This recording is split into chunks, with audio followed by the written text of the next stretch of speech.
This is a hybrid meeting of the Urban Renewal Authority. Members of the public can view this meeting live on Channel 8, the city's website, and YouTube. Live Spanish translation services are being provided for tonight's council meeting by telephone. Please dial 720-386-9023 and use code 104091 star. Se ofrecen servicios de interpretación en español para esta reunión del Consejo Municipal por teléfono. Marque el número 720-386-9023 y utilice el código 104091 estrella. If you're a board member, please be sure to unmute your microphone when speaking for the broadcast and recording. The city clerk is the host of the Zoom meeting. Speakers will be able to unmute themselves when recognized. This time I will call the meeting to order of the Urban Renewal Authority. Ask the secretary to call the roll, and I am present. Vice Chair Alan Thomas. Present. Commissioner Madera. Present. Commissioner Davis. Present. Commissioner Noble. Present. Commissioner Hurst. Commissioner Grimes. Present. Commissioner Ford. Present. Commissioner Douglas. Present. Commissioner Fairfield. Commissioner Tedesco. Commissioner Boucher. Present. Commissioner Lewis. Chair Huseman, you have a quorum. Thank you. At this time, I'm looking for a motion and a second to excuse the commissioners not present. Vice Chair, So moved. Commissioner Grimes. I'll second the motion. I have a motion and a second to excuse those members not present. Is there any discussion?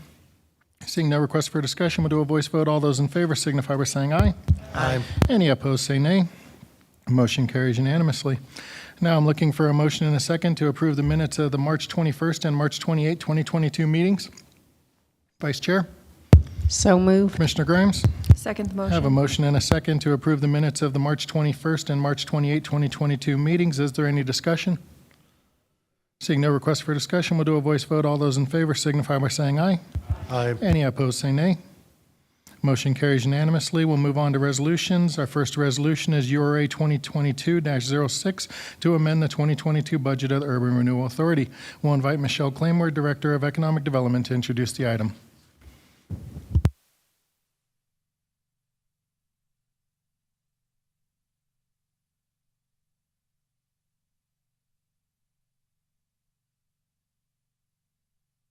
I'm sorry. I'm Wendy, and so I'll be making the presentation today. Good evening, Mayor Huseman, council members, and you URA board members. My name is Wendy Nafziger. I'm the Business Development Manager for the Economic Development Division here at the city. Economic development, community development, and others have been working during the last few years with small business owners to assist with COVID-related issues. Empty storefronts are killers for the downtown area, and we've been working with property owners on attraction efforts to these empty businesses and underutilized spaces. This includes efforts to attract customers to the Derby Downtown District through a new mural project, COVID grants, restaurant and small business promotion, etc., along a lot of other programs. Oops, I'm trying to figure out how to make this go. Sorry, let me figure out how to make this go next.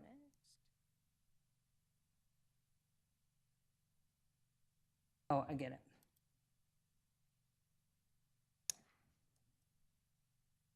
My apologies, I don't know.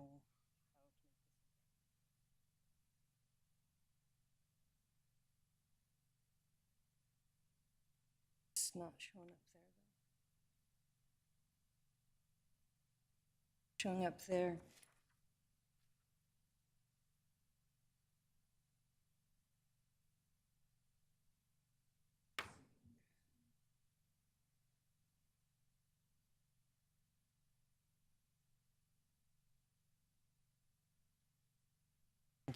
Thank you. My apologies. So the Derby Master, oh, excuse me. This is the wrong slide. Tonight, I will walk you through a project that will offer further assistance and opportunity to the Derby Downtown District. First, I'll give you an overview and benefits of the potential retail project, and then I'll review the request for funding in front of you tonight to assist with project costs.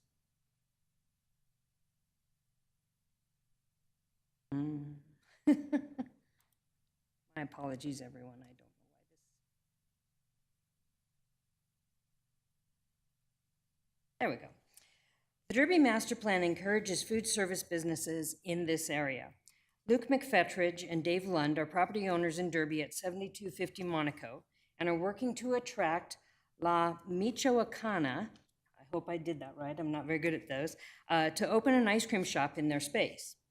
While preparing for this project, which includes the subdivision of 2 spaces they own, several items were identified in order to renovate the space for the ice cream shop.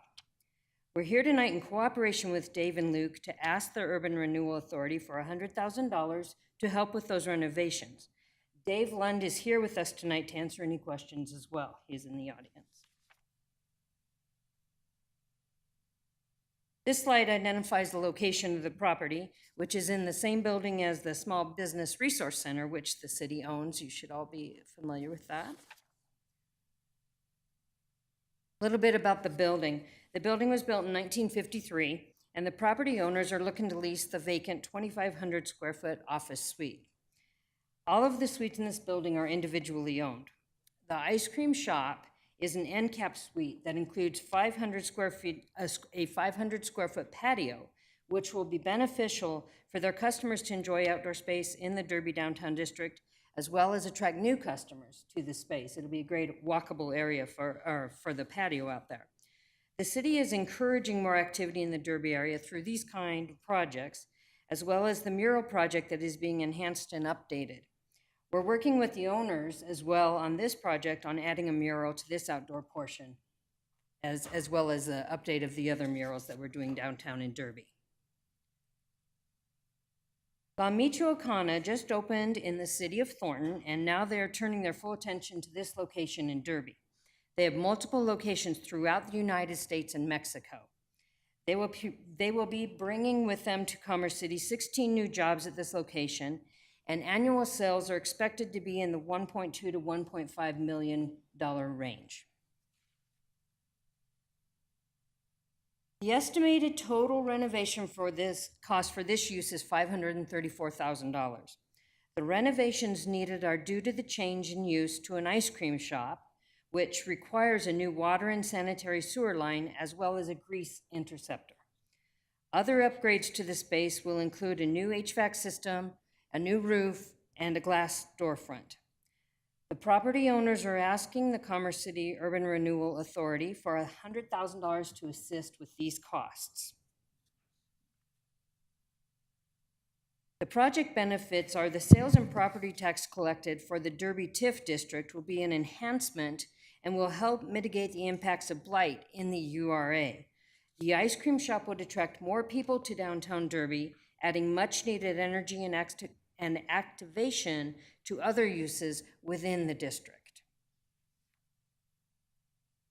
That was fast. I thank you for your consideration, and myself or Dave Lund are happy to answer any questions. Thank you, ma'am. Appreciate that presentation. Does anybody on the URA have questions for staff?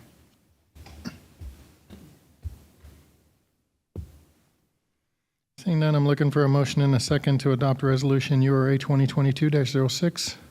Commissioner Grimes? So moved. Commissioner Noble? I'll second. I have a motion and a second to adopt Resolution URA 2022-06. Is there any discussion? Seeing no request for discussion, I have a motion and a second to adopt a resolution URA 2022-06. All those in favor signify by saying aye. Aye. Any opposed say nay. Motion carries unanimously. We'll now move on to Resolution URA 2022-09, authorizing and approving tax increment revenue agreements. Does anybody on the URA have any questions for staff? Seeing none, I'm looking for a motion and a second to adopt Resolution URA 2022-09. Commissioner Grimes? So moved. I have a motion to adopt Resolution URA 2022-09. Is there a second? I have a motion and a second to adopt Resolution URA 2022-09. Apologize, I thought you were pointing to somebody. Is there any discussion? Seeing no request for discussion, I have a motion and a second to adopt Resolution URA 2022-09. All those in favor signify by saying aye. Aye. Any opposed, say nay. Motion carries unanimously. We'll now move on to Resolution URA 2022-11, authorizing and approving the sale and development of authority property at the former Mile High Greyhound Park. Does anybody on the URA board have any questions for staff? Commissioner Noble? Thank you. Yes, later we're having a discussion, the city council is having a discussion about hotel fees. And I apologize. I try to make it a practice to read everything, but I have not read this agreement. Does the agreement include any rebates or fees that the hotel won't have to pay over a period of time because of in the agreement? Thank you, Commissioner Noble. No, that is not anticipated with this development. That is looking for future projects that have not come through our door as of yet. Thank you very much. Vice Chair? Yes, thank you. I had one question when I was reading the study. It's on one of the slides. It says, whereas Wood Springs Suites flagged hotel to eliminate blight and support the success of sustainability of the Mile High Greyhound Park redevelopment. I was just making sure, was the blight study already conducted for that area? Because I was, so how will that, if the hotel is going there, it says eliminate blight and support success. So was it already done? Yes, ma'am. The blight study was conducted at the time of the formation of the URA. It's one of the four, or depending upon use of eminent domain, 5 of the 11 criteria that has to be met. What we're simply stating with that reference is that this is in support of, once again, removing that blight and or barriers to entry for redevelopment with this project. So it will be safe then to put the hotel then there, is what you're saying? Yes, ma'am. It will be safe to put the hotel there. Okay. All right, thank you. Are there any other questions for staff regarding this resolution? Seeing none, I'm looking for a motion and a second to adopt Resolution URA 2022-11. Commissioner Madera? So moved. Vice Chair? Second. I have a motion and a second to adopt Resolution URA 2022-11. Is there any discussion? Seeing no request for discussion, we'll do a voice vote. All those in favor signify by saying aye. Aye. Any opposed, say nay. Motion carries unanimously. That concludes our Urban Renewal Authority meeting. We will now adjourn to the regular City Council meeting. We will start that meeting at approximately 6:20 p.m. The Zoom webinar will remain the same for citizen comment, and all council members are welcome to take their seat at the dais.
Members of the public can view this meeting live on Channel 8, the city's website, and YouTube. Live Spanish translation services are being provided for tonight's council meeting by telephone. Please dial 720-386-9023 and use code 104091 *. Se ofrecen servicios de interpretación en español para esta reunión del Consejo Municipal por teléfono. Marque el número 720-386-9023 y utilice el código 104091 #. Thank you, Mr. Gibson. The city clerk is the host of the Zoom meeting. Speakers will be able to unmute themselves when recognized. This time I will call the meeting to order, ask the city clerk to call the roll, and I am present. Mayor Pro Tem Alan Thomas, Present. Councilmember Madera, Present. Councilmember Davis, Present. Councilmember Noble, Present. Councilmember Hurst, Present. Councilmember Grimes, Present. Councilmember Ford, Councilmember Douglas, Present. Mayor Huseman, you have a quorum. Thank you, and for the record, we are all present. At this time, I'd like to invite those present and remotely to join us in a moment of silence and the Pledge of Allegiance.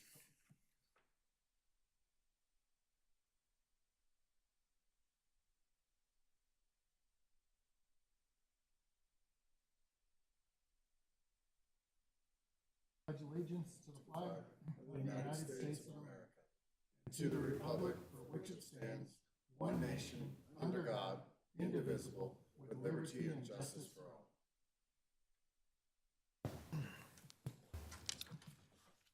All public comment will occur during citizen communication except for public hearings. Persons who registered to speak under multiple items will be allowed to speak multiple times. Per council policy, citizen communication is the time on our agenda for the public to address council on business and affairs of the city. Per council policy, citizen communication cannot occur before the time stated in the agenda without council approval. The estimated time in the agenda for citizen communication was 6:35 p.m. The time is now 6:22 p.m. Does anyone on council wish to make a motion to allow citizen communication at this time? Councilmember Madera. So moved. Councilmember Hurst. Second. I have a motion and a second to allow citizen communication to occur at this time prior to the stated time in the agenda. Is there any discussion? Seeing no request for discussion, we'll do a voice vote. All those in favor signify by saying aye. Aye. Any opposed, say nay. Motion carries unanimously. We will now conduct citizen communication. The City Council is not able to hear any comments at this time on land use matters that are before or may come before council. Please reserve such comments for the appropriate public hearing. As a reminder, we take your comments seriously but do not generally respond to comments until later in the evening. Council must wait until administrative council business to take action in response to citizen communication. Council members can ask questions of speakers if desired. The city needed advanced registration in order to participate virtually in citizen communication for this meeting. If you are currently in the Zoom meeting waiting to speak during citizen communication, please listen for me to call your name and the clerk will unmute you so you may begin. If you do not respond or are disconnected, you may miss your chance to comment. Those attending in person to speak during citizen communication will be called upon after virtual comment has concluded. Please give your name and address for the record and keep your comments limited to 3 minutes. If a council member wants to ask a question, please ask to be recognized when the speaker is finished. First up, we have Steve Douglas. Steve, if you're in the Zoom meeting and can hit *9 on your phone or use the raise hand function in Zoom. Mayor Huseman, I do not see Steve in the meeting. Thank you. We'll move on to Manuel Solano. Manuel, if you're in the, Mayor Huseman and Steve just joined. Is that all right? Sure. Steve, you should be able to unmute yourself and you'll have 3 minutes once you begin. Okay. Good evening, council and mayor. Thank you for allowing us to speak tonight. My question is around the flea market. I know the flea market annexed into the city, I think it's back in 2010. And my question is, where do you find any information on the yearly budget as far as revenue? I looked on there, I didn't see that the flea market is online now, paying taxes to the city. So that's a question I have. And then the other is on the ordinance on the impact fees. I see that second reading is not till June. So that's all I have. Thank you. Does anybody have any questions for the speaker? Seeing none, we'll now move on to Manuel Solano and thank Mr. Douglas for his time. Manuel, if you're in the Zoom meeting, you can hit star 9 on your phone or use the raise hand function in Zoom. Mayor Huseman, I do not see Manuel in the meeting. Okay, next up, we will move to our in-person speaker, who is, I'm sorry if Mr. Cavalis.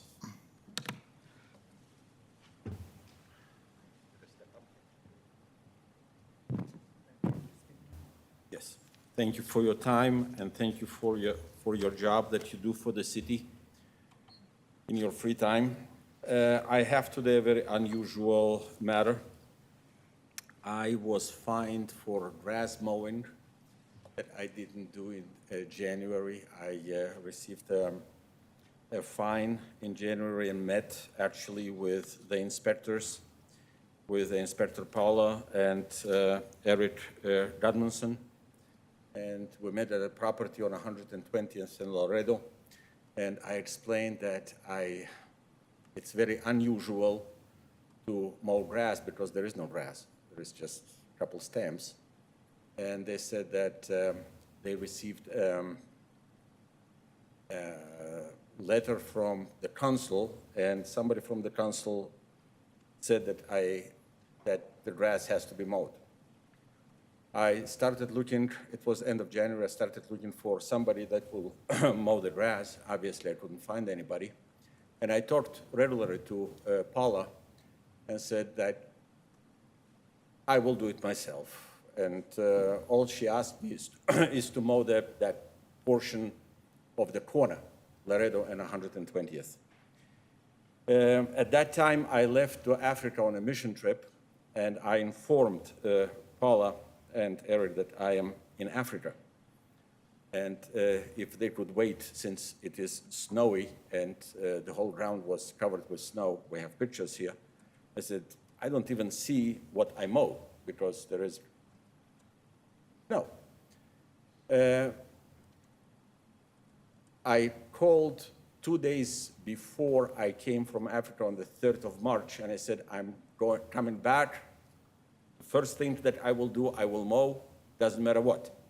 And Eric said to me that it is already too late because that same day he hired a company to mow that grass, and with all the charges, it comes up to $1,800. I think that it is a little bit unfair.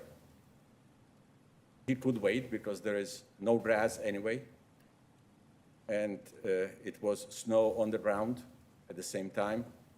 And to wait for 2 days, his excuse was, I got a lot of pressure from the council. So the only thing that I could do, this was their suggestion, is to talk to the council.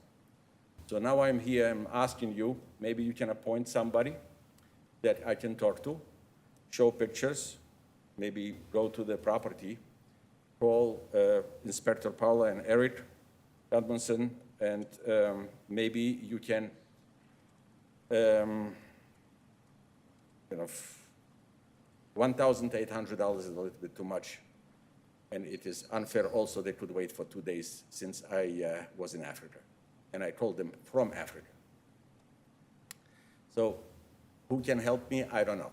Maybe somebody from the council can talk to me and help me with that matter. Thanks, sir. Does anybody on council have any questions for the speaker? Councilmember Grimes?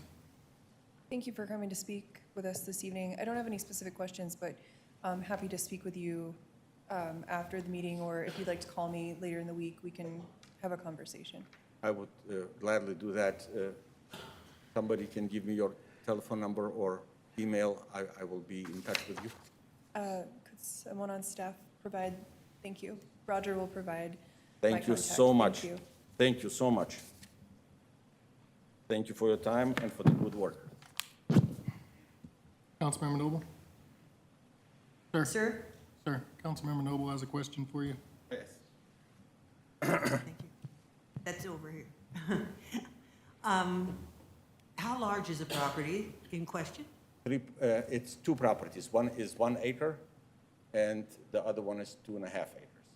And we're talking about that 1 acre.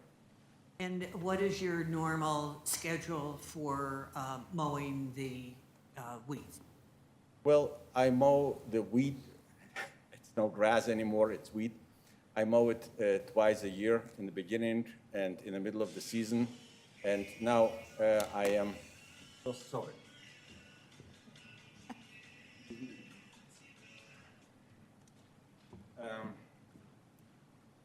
And I sprayed also with weed killers, so, and you see it also on the pictures, there is no wheat and no grass. Some stems here and there, as you know, they pop up.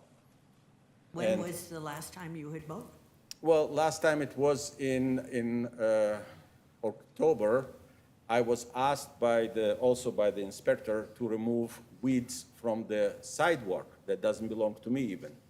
And just to show my goodwill, I went myself and I removed all the weeds from the sidewalk, not even on my property. It was in October. Thank you. Councilmember Ford. Thanks for coming in today, Mr. Cavales. Sure. Good to see you.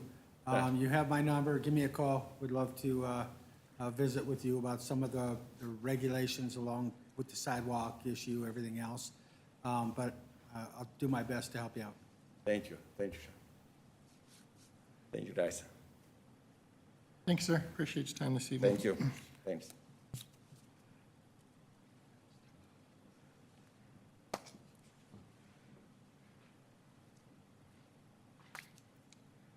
Thank you all for speaking with us tonight. If follow-up is necessary, you should expect to be contacted by a staff member. Members of the public were also able to submit comments online and by mail.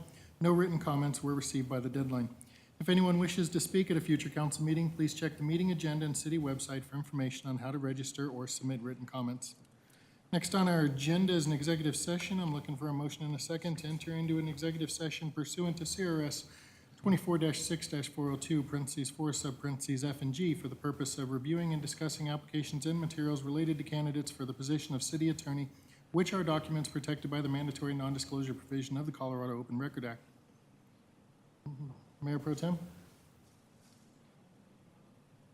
So we make a motion to go into executive session? Councilmember Grimes?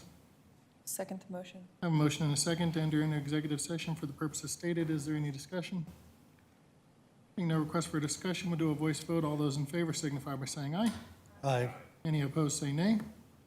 Motion carries unanimously. We will go into executive session, which is estimated to take approximately 30 minutes. We will return to chambers upon conclusion of the executive session.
Mayor Huseman?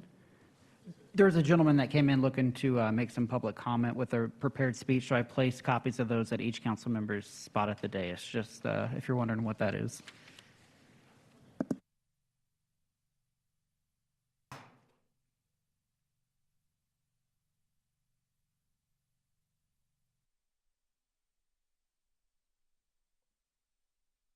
All right, we are back from executive session. We will move on in our agenda to noticed council business. First up is the Adams County Pride Festival sponsorship opportunity. We'll invite City Manager Tinklenberg to introduce the item. Thank you, Mayor. We've had a request from basically the Adams County Fair Board asking if we would be interested in sponsoring their Pride Fest. This is the first time for that, and it's being hosted by the Riverdale Regional Park, which is the home of the Adams County Fair and the annual Stars and Stripes celebration, as well as other large-scale events. This event is offering free booth space to any organization with resources to offer, as well as requesting sponsorships in the suggested amount of $3,000.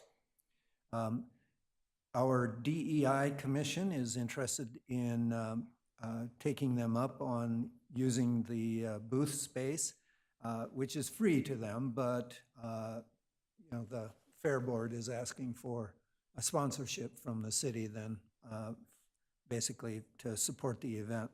And again, the $3,000 is suggested amount. It can be more or less depending on council's desire.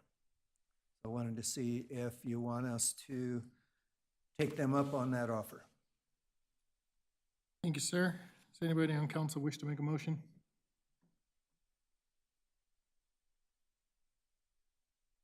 Councilmember Noble? Have a motion. I'll move to do so. Have a motion to sponsor the Adams County Pride Festival in the amount of $3,000. Is there a second? Mayor Pro Tem? Second the motion. I have a motion and a second to sponsor the Adams County Pride Festival in the amount of $3,000. Is there any discussion? Councilmember Noble?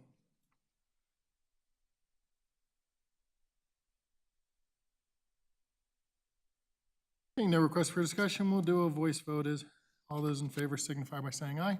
Aye. Any opposed say nay. Motion carries unanimously. Next up, we have a sponsorship request for the Kentucky Derby in Derby. The Commerce City Chamber of Commerce is hosting this as their inaugural event. It is supposed to be their premier fundraising event moving forward, and also is intended to bring people to the small area of Derby. They have different sponsorship packages. One of them is the Triple Crown sponsorship. That is in the amount of $2,500. And that is what was put in as a request to sponsor. Is there anybody that wishes to make a motion? Councilmember Ford. So move for the $2,500 sponsorship. Councilmember Grimes. Second the motion. I have a motion and a second to support this in the amount of $2,500. Is there any discussion? Councilmember Ford. Seeing no request for discussion, we'll do a voice vote. All those in favor signify by saying aye. Aye. Any opposed say nay. The motion carries unanimously. Next up, we have a conversation on an urban camping ban. We'll invite Councilmember Grimes to introduce the item. Thank you, Mayor. In light of recent ordinances passed, specifically in Aurora, I thought it was appropriate to have a discussion around a potential urban camping ban in Commerce City. And I want to start just by making the motion and then say more through discussion. So I'll motion to direct staff to draft an urban camping ban ordinance to bring back to council at a later date. I have a motion to direct staff to draft an ordinance for urban camping ban to be brought back at a later date. Would you like to put a date on that? I would look to the city attorney for an appropriate timeline. It's really going to be up to, I think a few weeks for us to get something drafted initially and do some research as to how that would, the constitutionality and issues like that based on what litigation with neighboring communities and what they've gone for, that if council does, as a body, give us that direction, I would ask for at least 3 or 4 weeks minimum. Would it come back at the regular council meeting after the next one? I don't know what the date of that is, but So 4 weeks? yeah, Sure, okay. yes.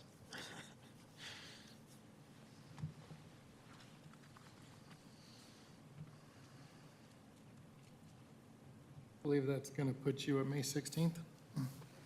I have a motion to direct staff to draft a ordinance for an urban camping ban to be considered by the city council on May 16th. Is there a second? Mayor Pro Tem? Second the motion. I have a motion and a second directing staff to draft the ordinance to be considered at May 16th city council meeting. Is there any discussion? Councilmember Noble. Yes, I'm not in support of this. I think that we need a study session on this topic to start with. If we all know that we have set aside $10 million for an extensive program regarding the homeless situation, and I think this should be part of that entire discussion. We don't have any services for the homeless other than, or even residential services for the homeless, which is part of Aurora's legislation, in fact, or ordinance. And so I won't be supporting this because I think we need a study session on the topic, and it needs to be part of the broader, more holistic discussion of homelessness in Commerce City. Councilmember Madera. Yeah, I think that's one of the questions I had is, in terms of services and having shelters, we don't have very many. So, I guess my question would be for the city attorney when looking into this, what alternatives there is for that if we're able to find shelters outside of our jurisdiction. I'll be supporting it to draft the ordinance to get things moving along, but I would just ask that in drafting the ordinance that we look into that issue because we do have very limited amount of shelters in Commerce City. Councilmember Douglas. Yes, thank you, Mayor. I would like to see this go to a study session as well. I was rather surprised to see it on the agenda without any information on it. And so I would definitely rather see it go to a study session first. I think there are other ways to resolve this issue rather than implementing a ban. Councilmember Hurst. Yeah, I'm okay with the study session, but I think it needs to be timely. Last night I was at Frontera Park at 10:27, and there was 2 people sleeping and another one preparing a tent in Frontera Park. I walk there 4 or 5 nights a week, and this is the first time I've ever seen it. And it just so happens to be in alignment with the first day of implementation from Aurora.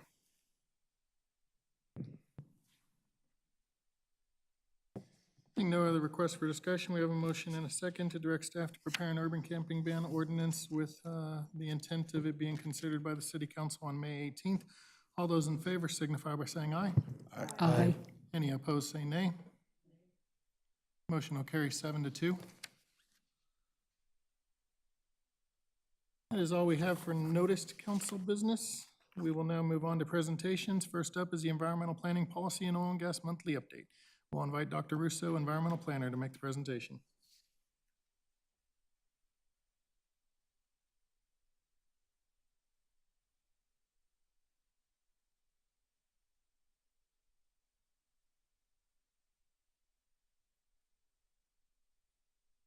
One moment, Mayor.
Yes.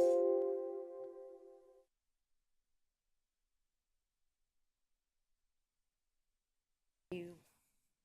Again, my apologies. Before I start in, I wanted to just give you an update and response to some of the requests that you made last month.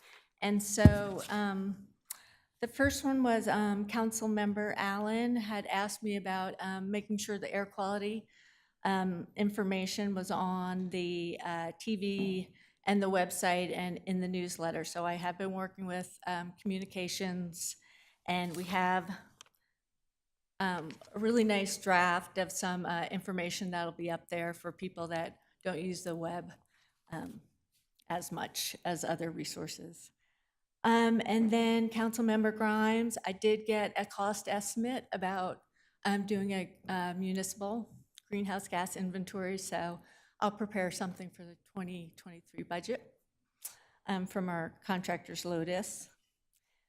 And then Councilmember Noble and Douglas, I did verify, I think both of you had questions about the health impacts and where the monitors were going to be.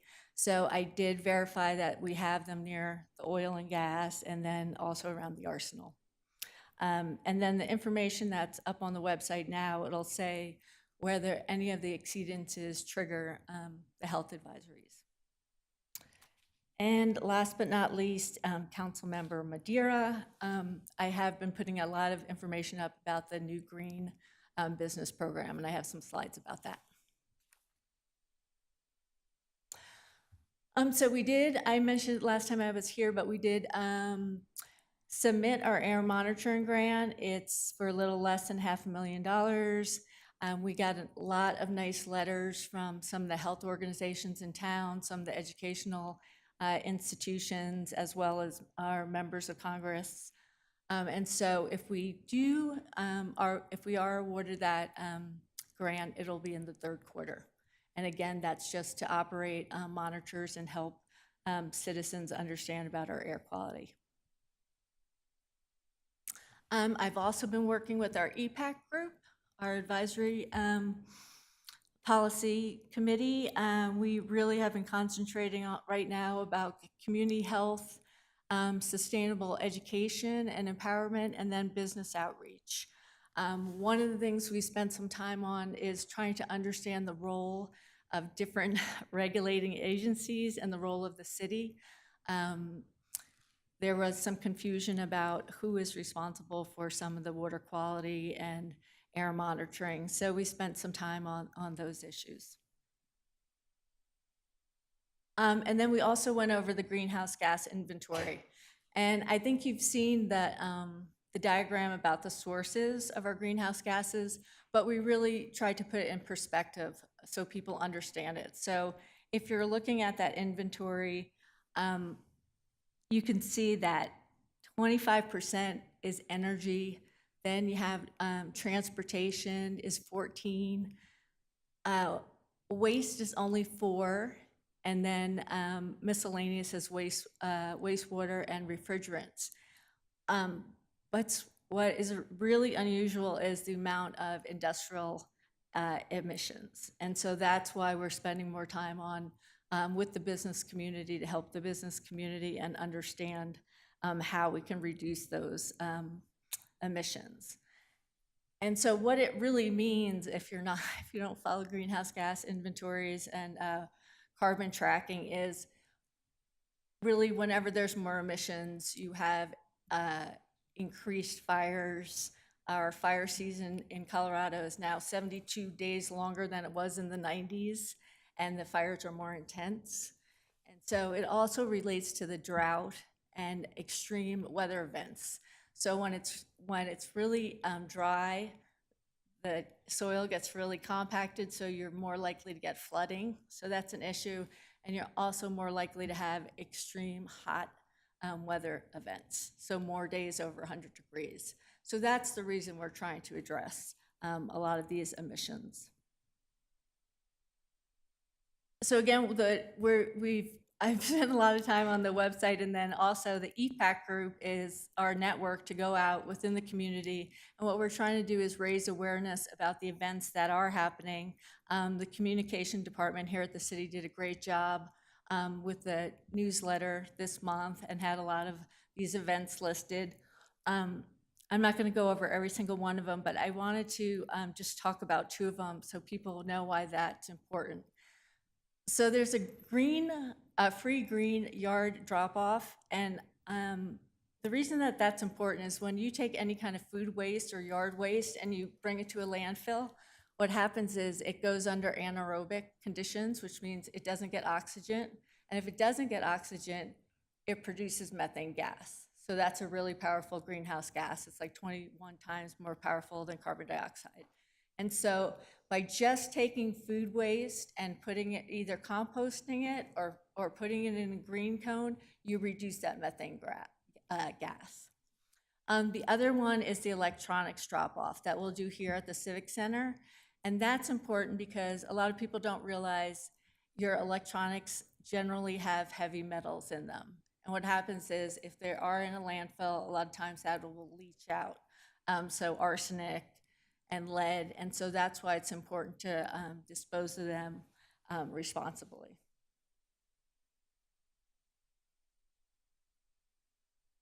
So I mentioned this one already, Colorado Green Business Network. This is a new free program that the state has. This program, if you register your business, I registered the city as a business, they'll come and they'll do a free energy audit and water audit, and then they'll link you up with rebates from the state and rebates from the federal government, and they'll make you aware of grants. So it's a great way for businesses to save some money. And then the last event, and there's a lot of events happening this month because it's Earth Day on the 22nd, and so that's why you see a lot of these events listed. The last one is drug take back. Some people don't realize if you have expired prescription drugs and you flush them down the toilet, a lot of the wastewater treatment plants cannot handle that type of waste. They weren't designed to handle that, and so it gets into that, it can get into drinking water. That's why it's really important if you have expired prescriptions to return them either through the police or at one of these event centers. Then turning gears internally, we're forming the internal sustainability committee. I have 10 draft goals and the rationale behind those goals. So we're going to be setting strategies and also key performance indicators that have either reduction or restoration goals. And then our legislative updates. I did submit some comments to CDPHE about Suncor had a fence line monitoring plan that was put out, and I just submitted maybe 4 or 5 comments about the plan, as well as a lot of other agencies and concerned citizens. We also started tracking a new rule called GEMS. So GEMS, they're going to be working on GEMS for the next year. And basically what GEMS is about is it's to help regulate industrial facilities. And so they're larger facilities that are emitting more than 50,000 tons. And so Suncor accounts for 1/3 of the emissions from this manufacturing sector, and they're starting to have public hearings. And so I have been working with the regulators and working with Suncor because there'll be a few options on how to comply with the law. And so we're all trying to work on a good solution. And still on Suncor a little more, so they have a new link that people can go on to where they're talking about their safety and training that's going on in the facility. And then they still have the exceedance information, and like I had mentioned earlier, I'm taking that information and I'm only reporting when it's above the health advisories. So this past month, there was less than 6, and none of them triggered any of the community monitors. And then in terms of oil and gas permit applications, one was terminated, that was out at the landfill. We're just reviewing a few of the financial assurances, and we're part of the oil and gas roundtable, and so we've been also tracking what some other communities are doing. Broomfield City Council just introduced an amendment about plugging less productive wells, and so I'm tracking that and looking at our ordinances. But I think because the amendment was done last year, that Commerce City's in good shape.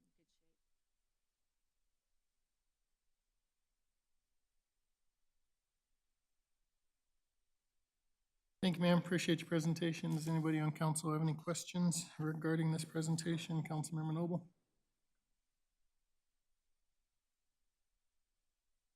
Thank you very much. Dr. Russo, I understand that you would want to shape this monthly presentation in your new role. And my and hopefully the council's interest is transparency, accountability, and public information sharing, especially for residents without the internet or who have other barriers. Further, the data that we received over the past year and a half has informed our votes, in addition to informing our residents. So to those ends, I have these comments about tonight's presentation. As I said at your first council presentation, the City Council voted unanimously for a list of exceedances at Suncor every month. That was in December of 2019. It took 7 months for staff to agree to do it and finally enable residents to see the number of type of emission exceedances on a monthly basis. And that report has been presented ever since. We have not voted to end it. The link that was in the presentation tonight does not take the user to a list of exceedances. Can staff please ensure that the information is provided next month and thereafter? As for the oil and gas update, would you please expand on the status of all of the oil and gas permit applications, please? Sure. So there's 5 applications that were submitted to the city. 2 they intend to withdraw, and there hasn't been any further activity about the applications from the applicant. So the April 5th memo to Roger Tinklenberg said that, and this was your memo, said that Civitas, which was formerly known as Extraction Oil and Gas, it's now a part of it, has contacted the city to determine the status of the following oil and gas permit applications. What was that in reference to in the memo to Roger Tinklenberg? I'm thinking back. That was April 5th. April 5th. Because of COVID and the time that lapsed, they wanted to know the status of their application, and their application is more than 2 years old, and so they may have to resubmit some of their fees. There were checks in the folders that hadn't been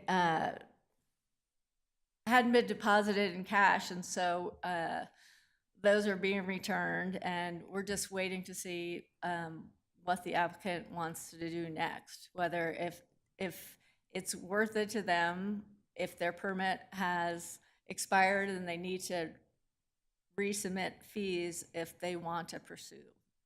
Okay, and just to clarify, their application has expired, not a permit. We haven't permitted Right. any of these. Okay, because 4 of 5 of these oil and gas applications are in my ward. So that's why I pay more attention to this than maybe someone else does. And, you know, they will, the sites are in my ward, and then they also, the directional well bores hydraulically fracture under my neighborhoods. All of them, except for Buffalo Highlands and Legato and Second Creek Farms. Otherwise, every single neighborhood would have that occur. So it's something that's important to keep track of. You said that there were 2 of them you thought they would withdraw. Do you have the names of those 2? Yeah, I think I mentioned them last time. It was, I could look them up. I think it was Heron and Blue Jay. I had heard at one point it was Owl and Falcon from our previous, so Heron is in Reunion Ridge. It's in the Natural Resource District. No, you're right. I'm sorry. You're Yeah. right. It's Owl and Falcon. Okay, and Owl and Falcon are near E470, and they would impact if the application stayed in place, Reunion and Buffalo Run, the villages of Buffalo Run. Blue Jay goes north under Bar Lake, and Heron is next to Reunion Ridge. Pelican, which apparently is not one of them they're considering withdrawing. Pelican goes under Settlers Crossing, East Point, South Lawn, Buckley Crossing, and Frontera. You removed the map fairly quickly at the end, and I would like that map to stay up. Thank you. You can see where the sites are located. You can't see where the directional well bores are because Commerce City only oversees the sites. We would either approve, modify, or deny the sites. They're all conditional use permits, I believe. And then the directional well bores are decided by the Colorado Oil and Gas Conservation Commission. So 2 are conditional use permits and 3 are rezoning. So Blue Jay is a rezoning and Heron and Pelican are conditional use permits. They're both rezoning too? Heron and Pelican are rezoning? Heron and Pelican are conditional use permits. Are conditional use? Okay. And if Falcon and Owl are not withdrawn, then they are what? They're rezoning. Okay. So right, 3 great. rezoning, 2 conditional use.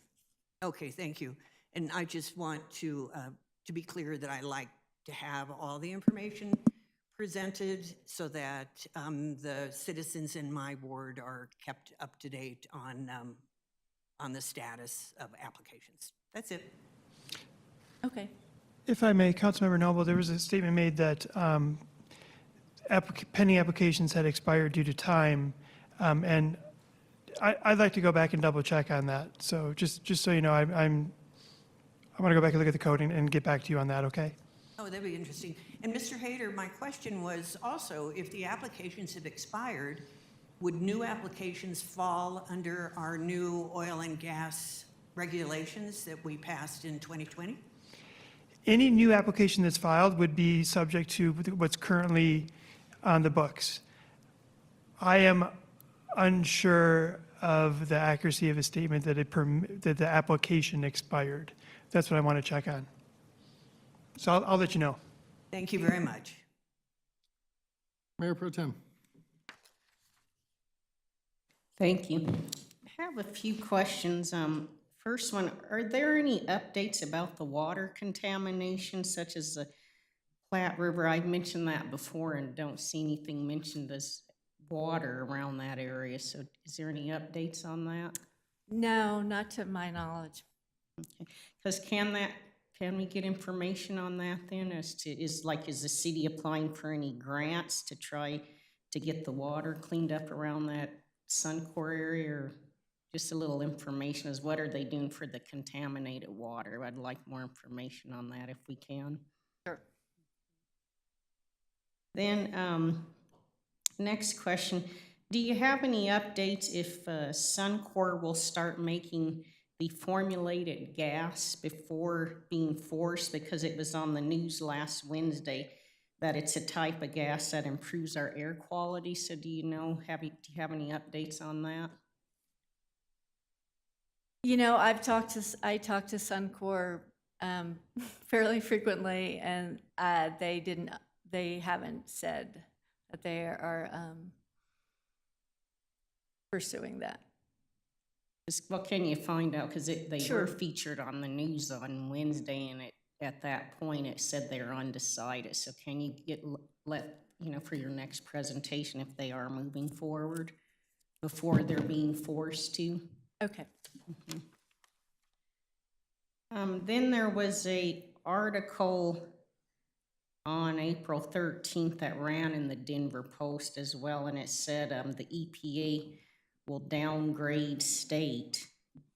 And then it stated the EPA is expected to formally announce its plans to downgrade Denver and the Northern Front Range to severe violators of federal ozone standards from serious violators on Wednesday by publishing it in the Federal Register. So can you give us more information on that too in your next report?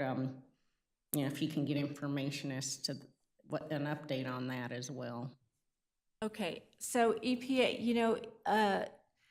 EPA tracks the air quality at different levels, and so it's not uncommon for them to upgrade and downgrade certain areas, and so I'll send a more detailed report, but I think it's likely that they're going to downgrade us. Okay, thank you. That's all I have. Councilmember Madera. Yeah, no, I want to thank you for all the work that you've done. You really hit the ground running. Since you started, I see you at all the RAC meetings and, what you've been able to do to stand up the Green Business Program. And I just wanted to go back to the oil and gas permits. So there really hasn't been any changes over the last 2 years. So, I appreciate the brevity of the presentation because, it kind of seems like the last 2 years we've kind of beat up on this. And for me, it makes more sense to cover when there's changes and things that we need to know rather than, repeat the same thing over and over. And it kind of convolutes the presentation and it starts to lose, its meaning a little bit because we're talking about something that hasn't changed in 2 years. So, I do appreciate that. And, same thing with the exceedances at Suncor. I want to know when there's something that rises to concern, and you being the expert, I'm relying on, your knowledge to bring that forward to us. And I do appreciate that because, most of us don't know how to read or, these exceedances or know what rises to a level of concern. And so when we're just putting out every single exceedance, again, we don't know what that means. And so I think it really causes panic almost in that you're over-reporting every exceedance, but without knowing what that means, then, you don't know how to interpret that. So I appreciate, keeping it to where the exceedances that are concerning to you and that we should be concerned about are then reported to us. I think otherwise we've seen it where every time there's an exceedance, it gets, put into the presentation, but no one ever tells us, what that means. And so I actually prefer your presentation and how you have it presented. If we do go back to reporting all exceedances, I would just ask that you tell us what that means. Is this something that rises to a level of concern or not? And, if it's not, kind of begs the question, should we be reporting it since it's already been reported by the company and it's, at the end of the day, not our company? So, to me, it's like we need to be reporting what is, what can be endangering our citizens. So, I appreciate your presentation.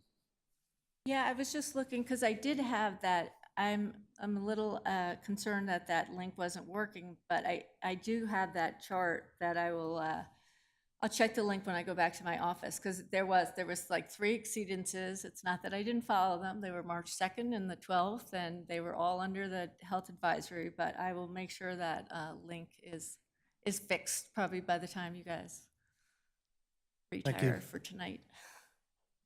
City Manager Tinklenberg. It would be very helpful if we could have clarity, once again, out of council in terms of what the expectation is. For 2 differing opinions here now. And certainly happy to provide additional information, but we're also going to be looking at a fair amount of Dr. Russo's time for researching some of these questions. So it would be helpful if the body could give us direction. Councilmember Douglas. Thank you, Mayor Huseman. Thank you for the presentation. I respect your opinion, Councilmember Madera. However, I would like to see the exceedances.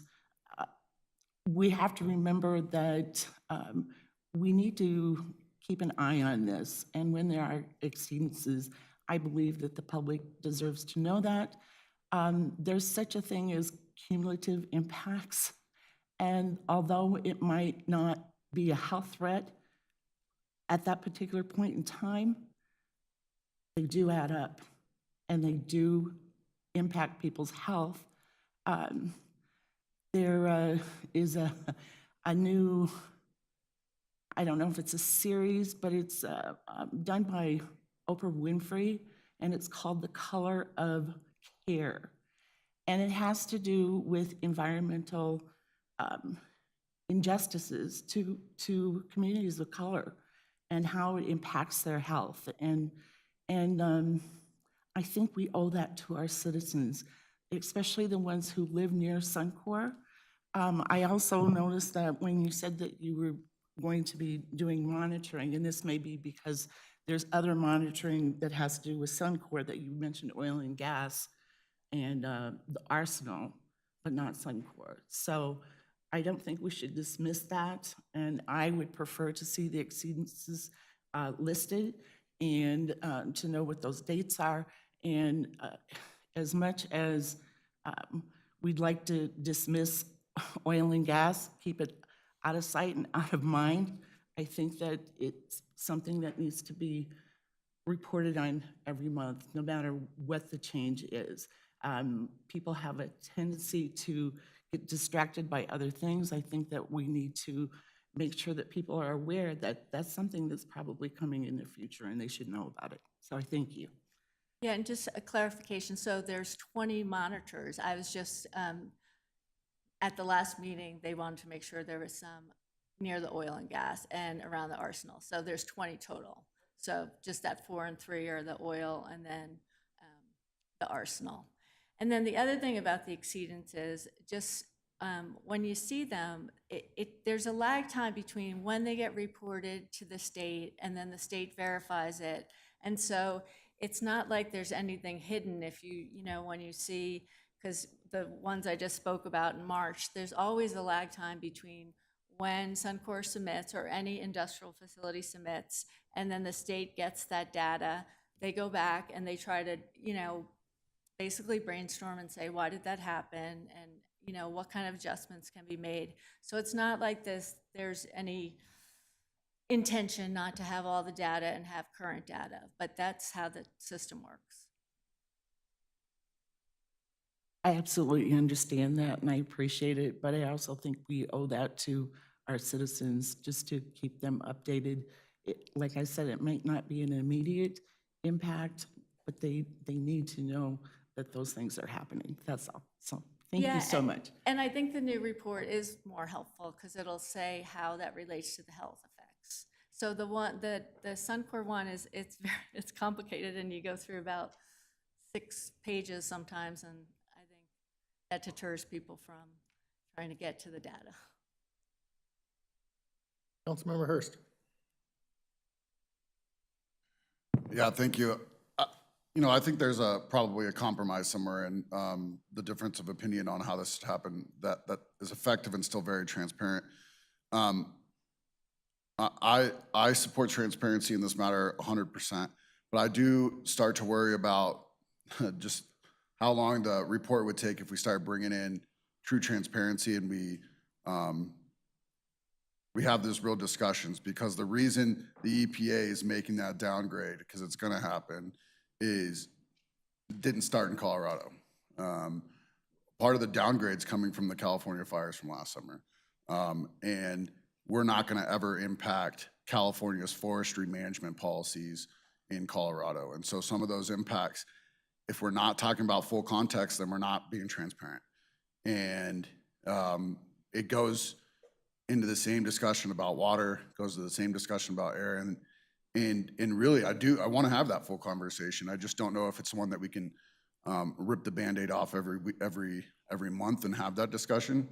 But when it comes to transparency, I think we need to show every time they violate their permit. I mean, that's a permit that was written by the state, but in no way, shape, or form did Suncor not have some type of bargaining chip at that table. And so if, some may not,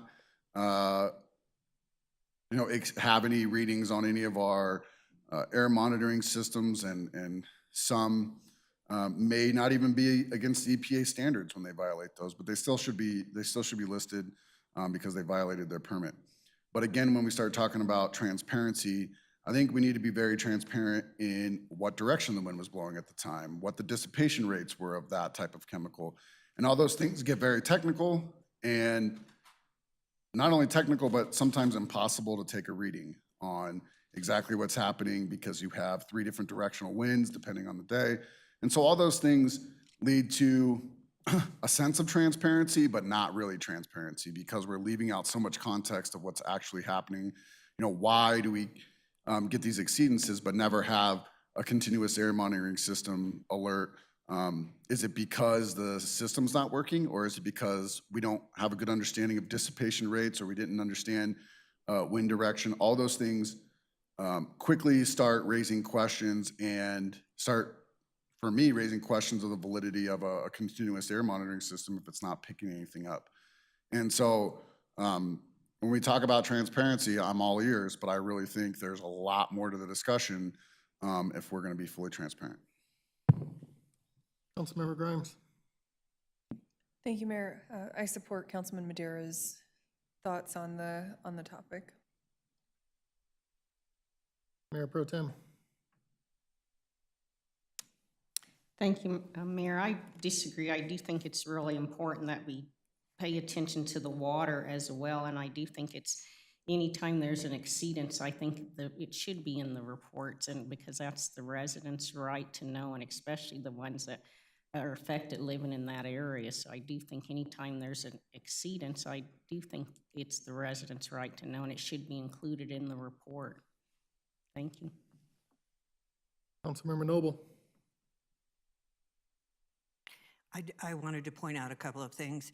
First of all, Suncor is allowed to pollute.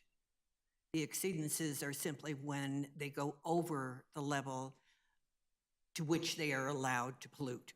So that's why it's important to at least keep track of. In addition, it's cumulative. So that's what we're looking at as well. And I don't think, Mr. Tinklenberg, that this is a counting noses kind of thing. We had a motion. December 16th, 2019, a motion was made by Councilmember Noble, seconded by Councilmember Guardiola, to direct the city manager to include any reports of abnormalities at the Suncor facility to be part of the oil and gas monthly updates. Councilmember Guardiola requested the motion be amended to include all activity at the Suncor facility be included in the monthly update. I accepted that amendment, and the vote was unanimous. That was 9 people who voted to do that. If you want to change it, then you need to have a vote. Let me be more clear in terms of what I was asking on direction. The report has expanded. I'm not questioning reporting the exceedances, even though we're not responsible for, the accuracy of their report. We just simply repeat it. I'm not asking for clarification on that, but we've had a question now about adding additional material, and one in particular was the water quality. The air exceedances, to my knowledge, and I'm certainly no expert, do not impact the water quality. And to my knowledge, most of the degradation of the water quality is due to upstream sources that are either in unincorporated Adams County or in Denver itself. So I'm a little concerned with scope creep here and need clarification as to what all do you want included. For an example, researching what we can do with water quality. We as a body cannot do anything about it, to my knowledge. That would require a water treatment facility, and it's better corrected at the source than downstream, where it impacts us. So I'm wondering where we're going with this and to what extent you want staff to research and pursue that avenue for an example. So again, I'm not talking about the air exceedances. I understand that, but expanding the scope of what we're involved with here. Before Mayor Pro Tem Alan Thomas has an opportunity to answer that question, I just also wanted to address one other thing. There was a change in the oil and gas update. I read that from the April 5th memo that Civitas had contacted the city. That hadn't happened in a long time. That wasn't part of the report tonight, but it was in the memo that's sent out in the weekly city manager update. So I encourage everyone to subscribe to the city manager update. Sorry.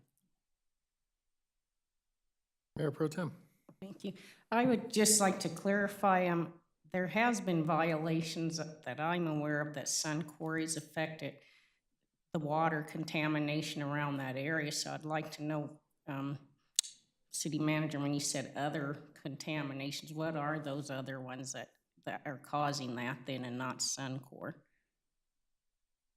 I would have to speculate, but the upstream sources can include a wide range of industrial uses. For an example, there are a number of recycling facilities upstream, and so recycling facilities typically, and some may say stereotypically, but typically emit heavy metals, and that's, that contamination comes from often rainwater runoff into the streams. So that would be an example, but as I mentioned earlier, I'm certainly no expert on it, and so, we would have to do a pretty wide inventory to figure out what all the sources of contamination might be and where those exist. So that would be an example. Councilmember Hurst. Yeah, I wasn't quite finished, Oh, I'm Mayor, sorry. thank you. So my main concern then is, so we don't know for a fact, though, that the water around that area isn't affecting our residents, correct? Or the wildlife around that area, but my main concern is the residents living in that area and close by it. We don't have any facts on that then? Well, the information we do have from South Adams County Water and Sanitation District is that the pollutions that they have detected have come from basically the southeast from the community, basically, southeast of their wells. And again, not knowing the hydrology of how they draw their water, but it's based on the fact that the groundwater moves from the southeast towards the northwest, towards the river. So it's all moving down gradient towards the river, and they draw from that groundwater. So the pollutants that they detect from conversations that I've been a part of with them would indicate that the pollutants that they've detected in their wells have come from basically this direction from the river, you know, from the southeast direction towards the river. Well, and Matt, can I make a motion then that it include to monitor the water quality? During administrative council Okay. business, you can make that motion if you wish to. Okay, thank you. Councilmember Hurst? Yeah, on Councilmember Alan Thomas's point, I do think, notification of water water violations is important for lots of different reasons. But I really think we just have to have that established relationship with South Adams County Water and Sanitation, because they are the ones in charge of testing and then cleaning up that water and ensuring that what comes out of the faucets in Commerce City doesn't then contain that contamination. But even further, even though the creek doesn't impact our water sources, it's still valid for us to understand, what's happening in that water source as it travels through Commerce City. My expectation is not that we go track it to the source. CDPHE has a whole team that does that. They go and check your stormwater prevention plan, and you get fined pretty heavily, pretty quickly for every day that it continues to leak. There are at least 130 stormwater prevention plans just between 88th and 104th. And every single one of those buildings has to be checked annually on their stormwater prevention plan and training, and show the testing that they've done. And I know that because I did that for several years while I worked in those locations. And so all of those things have a very stringent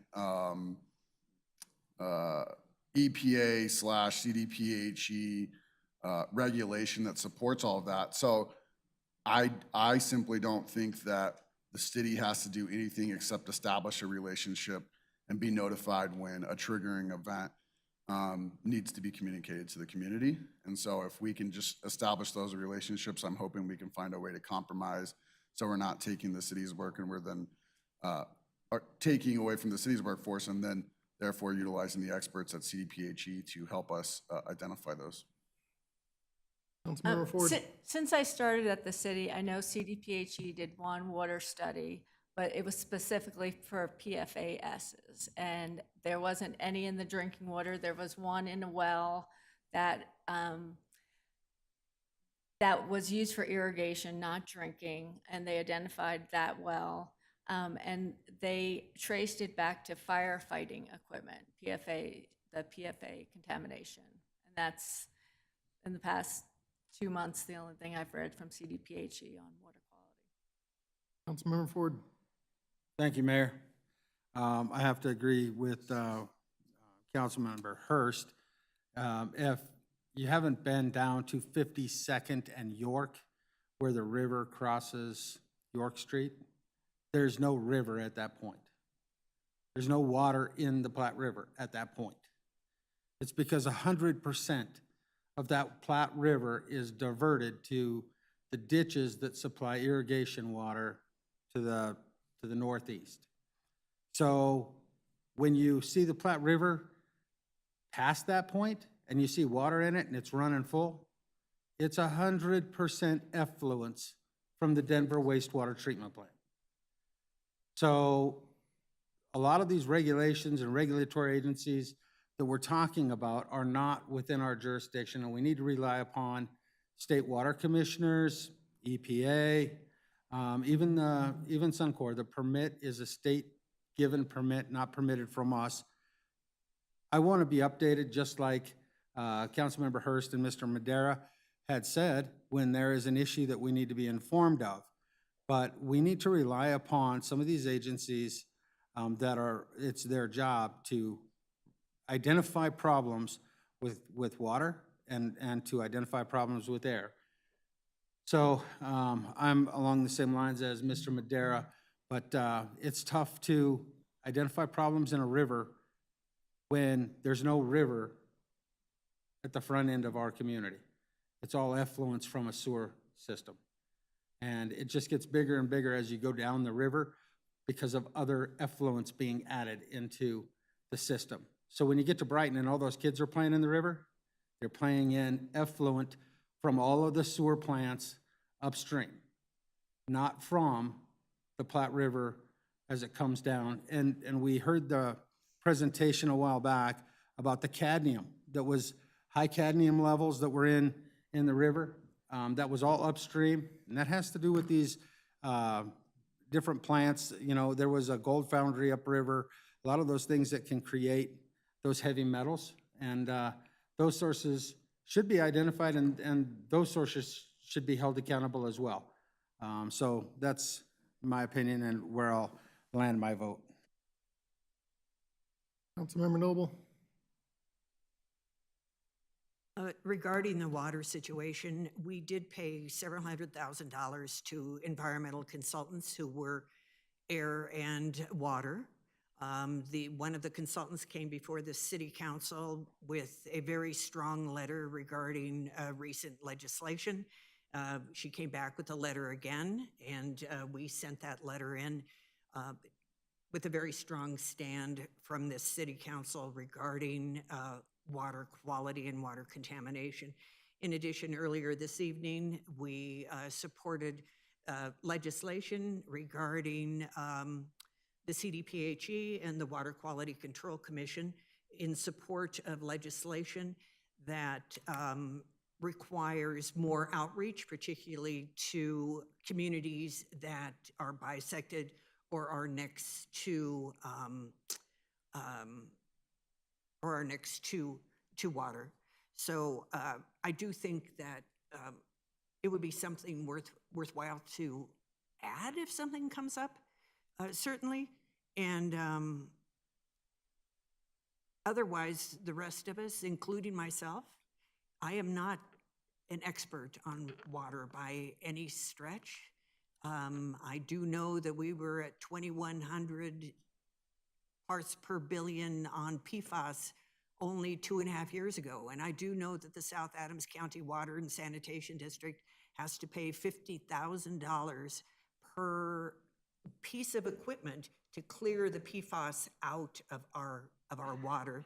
And I do know that South Adams County Water and Sanitation District is suing one of the makers of PFAS. So there are things that are happening in this community, and it is worthwhile taking a look at it. Deputy City Manager Rogers.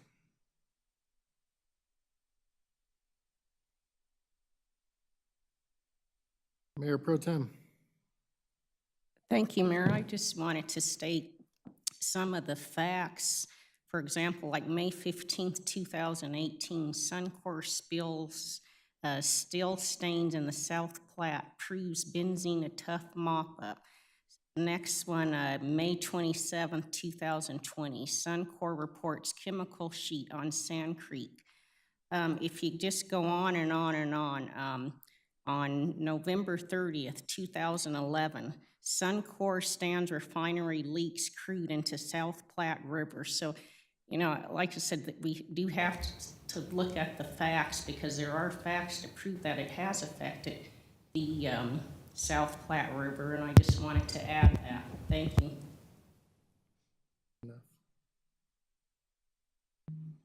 Mr. Rogers. Thank you, Mayor.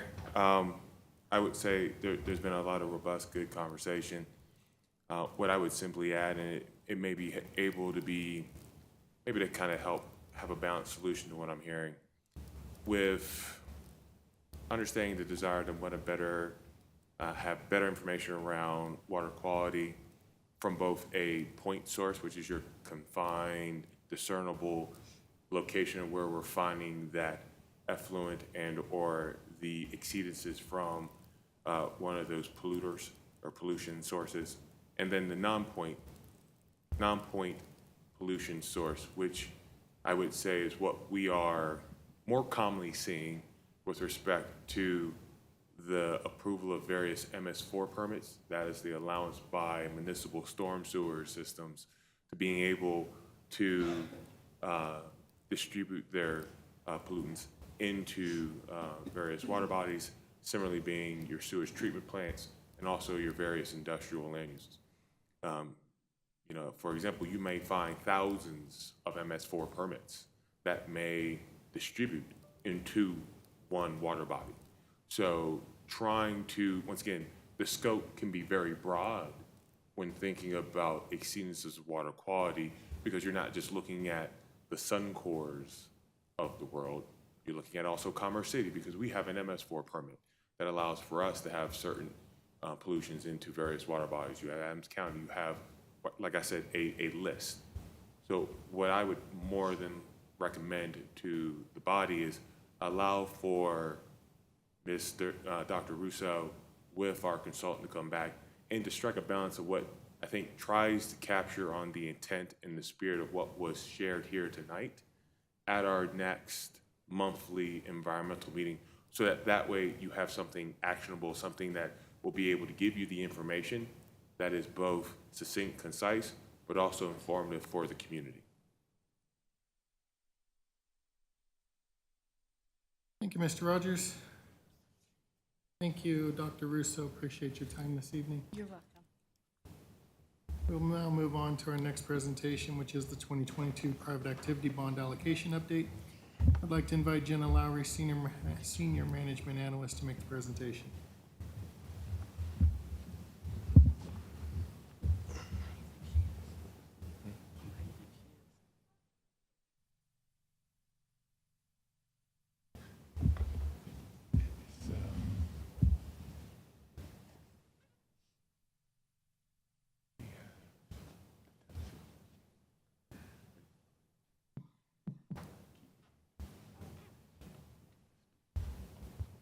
Good evening, Mayor and City Council. Tonight, we will review what a private activity bond is and the allocation amount that the city received this year. We will then overview the city's new policy and continue our discussion regarding the 2022 allocation request that we previously heard in January. So private activity bonds are tax-exempt bonds issued by or on behalf of a local or state government for the purpose of providing special financial benefits for qualified projects. And that funding is then allocated to municipalities each year by the state. These PABs allow governments to borrow on behalf of private companies, essentially acting as an alternative to corporate bonds. Interest on PABs is not excluded from gross income in our reports. This is the list of projects that qualify to receive PAB funds from the city, but the city has not previously received requests from developers to undertake projects outside of the low to moderate income housing category. As we discussed at our last meeting, the city has not historically had a formal PAB allocation process. In the past, after receiving our annual allocation from the state, finance would reach out to various departments, and developers would also directly contact staff to make the requests. If no projects were requested or identified, staff would then request that the city council assign the city's yearly allocation to CHAFA in order to promote housing and other qualified projects throughout the state. So in 2021, the city did allocate our PAB share to CHAFA to be applied to future city projects or to homebuyers, again, across the state. And then in 2020 and 2019, the full allocation was given to CHAFA, but to be specifically used for the Mile High Greyhound Park redevelopment effort. Since meeting in January, staff did create and implement a formal policy that guides the annual allocation process of our PABs. In order to ensure proper notification to the development community occurred, the policy was posted to the city website and shared by the Urban Land Institute in a weekly e-newsletter. Per the policy, each year completed applications will be due to the city by February 1st. A staff will then present and make recommendations to council regarding all annual PAB requests during Q1, likely during the first meeting of March. That meeting could be delayed as it was this year just based on your agendas and priorities at the time. And while recommendations for allocation will be made at that meeting, official allocations will still occur in September of each year by our finance department as they have in the past. And for your reference, that full policy is included in tonight's packet. So for 2022, staff received and discussed a PAB allocation request for an affordable housing project at 7001 Colorado Boulevard. That was the discussion we had together in January. Since that time, staff has not received an additional PAB request, and the various city departments have not identified another project that needs or qualifies for PAB allocation. With that in mind, staff does recommend pledging 100% of the city's 2022 allocation amount to the affordable housing project. The resolution to allocate funds, again, will come before you in September if that's the direction you choose to move. And that will occur after the property in question has been annexed and zoned into the city. A representative for the affordable project is here tonight and will provide council with a separate presentation. But at a high level, the project is planned to have 100 affordable multifamily units ranging in size from 1 to 4 bedrooms on an approximate 4-acre site. The goal of the project is to provide quality housing within walking distance of schools, employment services, and the light rail station. Again, that project is not yet annexed, but early entitlement work has begun, and that project did qualify for our expedited priority case review policy, and they're about to begin their second round of review with our development staff. This is a general map of the site, but again, the developer's here to give a more in-depth presentation.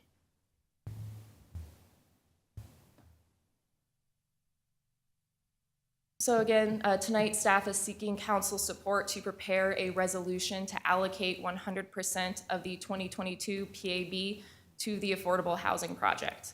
That will come before you in September, but in order to proceed with project funding discussions with other entities, the developer needs to know the amount of the PAB funding that the project will receive from the city.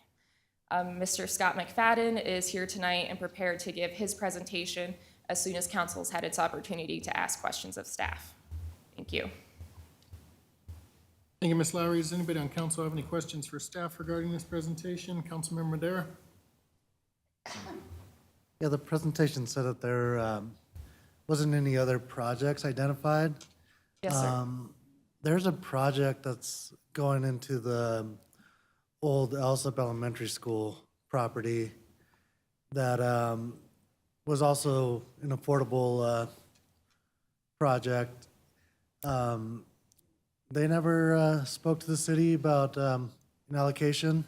We did not receive any solicitations outside of the project I just went over. Were they informed of the new process?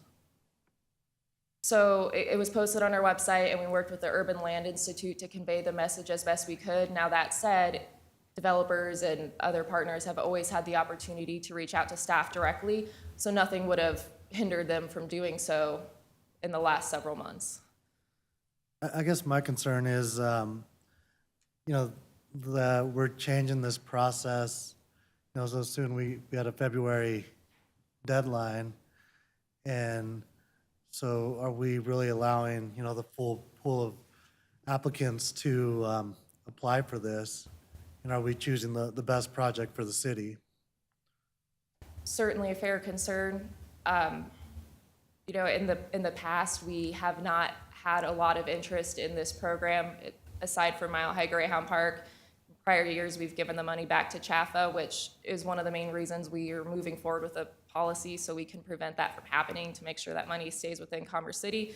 So while I understand there's another project, they didn't reach out to any of our departments. And if they had, frankly, because it's the first year, even if it had been after February 1st, we still would have taken it into consideration, being it's the first year we implemented it, but we just did not hear from them.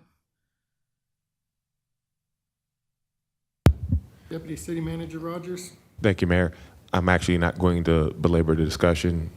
Ms. Lowry did a wonderful job giving the explanation of why we've established a process. I think the only thing I would add is that given the lack of an application and an established process, there's been a lot more there was a lot more fluidity in the request of utilizing those funds in the past. And I would say we've actually had more requests in the past for use of those dollars outside of the city of Commerce City because we did not have qualifiable development projects where those funds could be leveraged. So with this established process, and we did take a very aggressive and robust way of trying to communicate that out to the development community, once again, through ULI and through their, I would say, avenues that they provide for affordable housing potential projects. We just still haven't, even after that, seen that level of activity and interest, even after that established process, outside of the application that was received once we had the policy established. So when do we need to have a resolution prepared for this allocation? So the resolution would come before you in September, but the reason why we're here tonight is the developer for the project at 7001 Colorado Boulevard is moving forward with discussions with other entities to get funding. Their pro forma has significant gaps, and they need to be able to factor in the allocation amount they'll receive from the city in order to show those other entities. And they have a hearing coming up with another government body pretty soon, and that government body has asked to see what Commerce City will be pledging.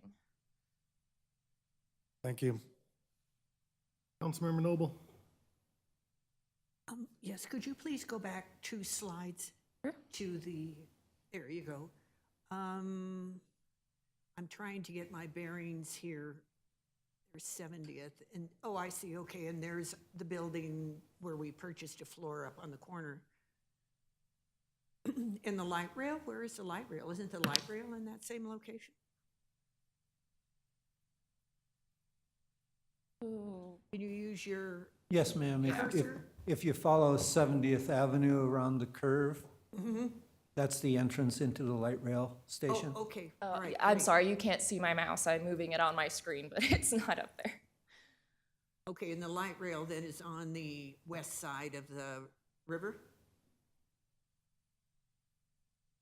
Yes, ma'am. Okay, and Excuse me, west side of O'Brien Canal, Right. in between Highway 76 and what's called the Ben Fry site, which you see directly west of the actual light rail tracks itself. Then you have the light rail station, and then you have O'Brien Canal, and then you have Colorado Boulevard. I had no idea O'Brien Canal had so much water. Could we go to the next slide?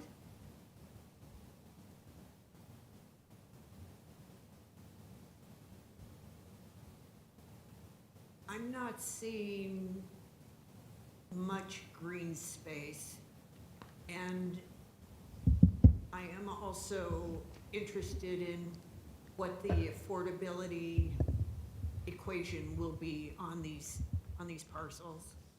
Sure, so to speak about the green space, this is certainly the preliminary site design. It has not gone through all of the rounds of review with our development team. So it will have to go through all 3 rounds and get comments back from our staff as well as others to build this site out further.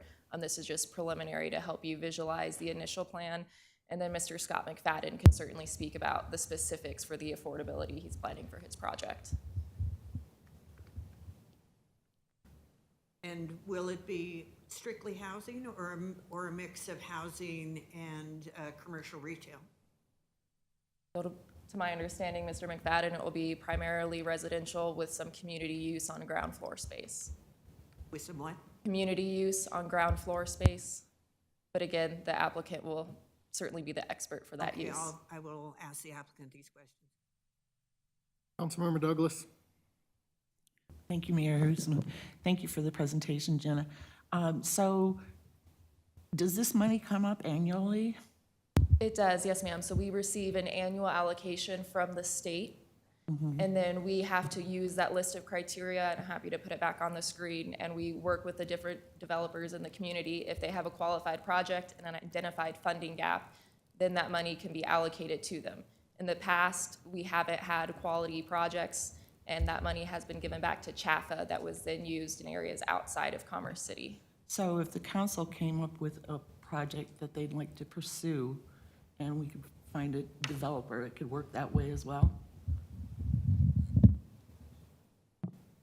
So these are bonds, and Yes. so the developer has to repay them, but it's at a reduced interest rate. So, yes, to answer your question directly, if there was a developer that was interested in pursuing a project, they would go through this process and receive approval then to Because either as I you- recall, there's like a list of different potential projects that could be pursued. Yes, So that is correct. aside from low-income housing, or Yes. educational kinds of things. Okay. Correct. So I'd like to make sure that we always get to use that in one way or another, even if it's Absolutely. the mortgage credit where we help first-time buyers. That would be phenomenal. That's too bad that we haven't, used it in some way, and then it goes back to CHAFA, because we And- could certainly use it in the city. Staff agrees, and that's one of the main reasons we implemented the policy. You have to be pursuing a project within city limits in order to receive our funding. What would you say would be good timing on that as far as having council's attention? For an interested project for future years, For looking at, they can reach out to city manager's office at any point to begin those discussions and start working through their project financials and show us what their capital stacks and development plans are. very good, thank you so much for the answers. Would the applicant like to come forward and make their presentation at this time?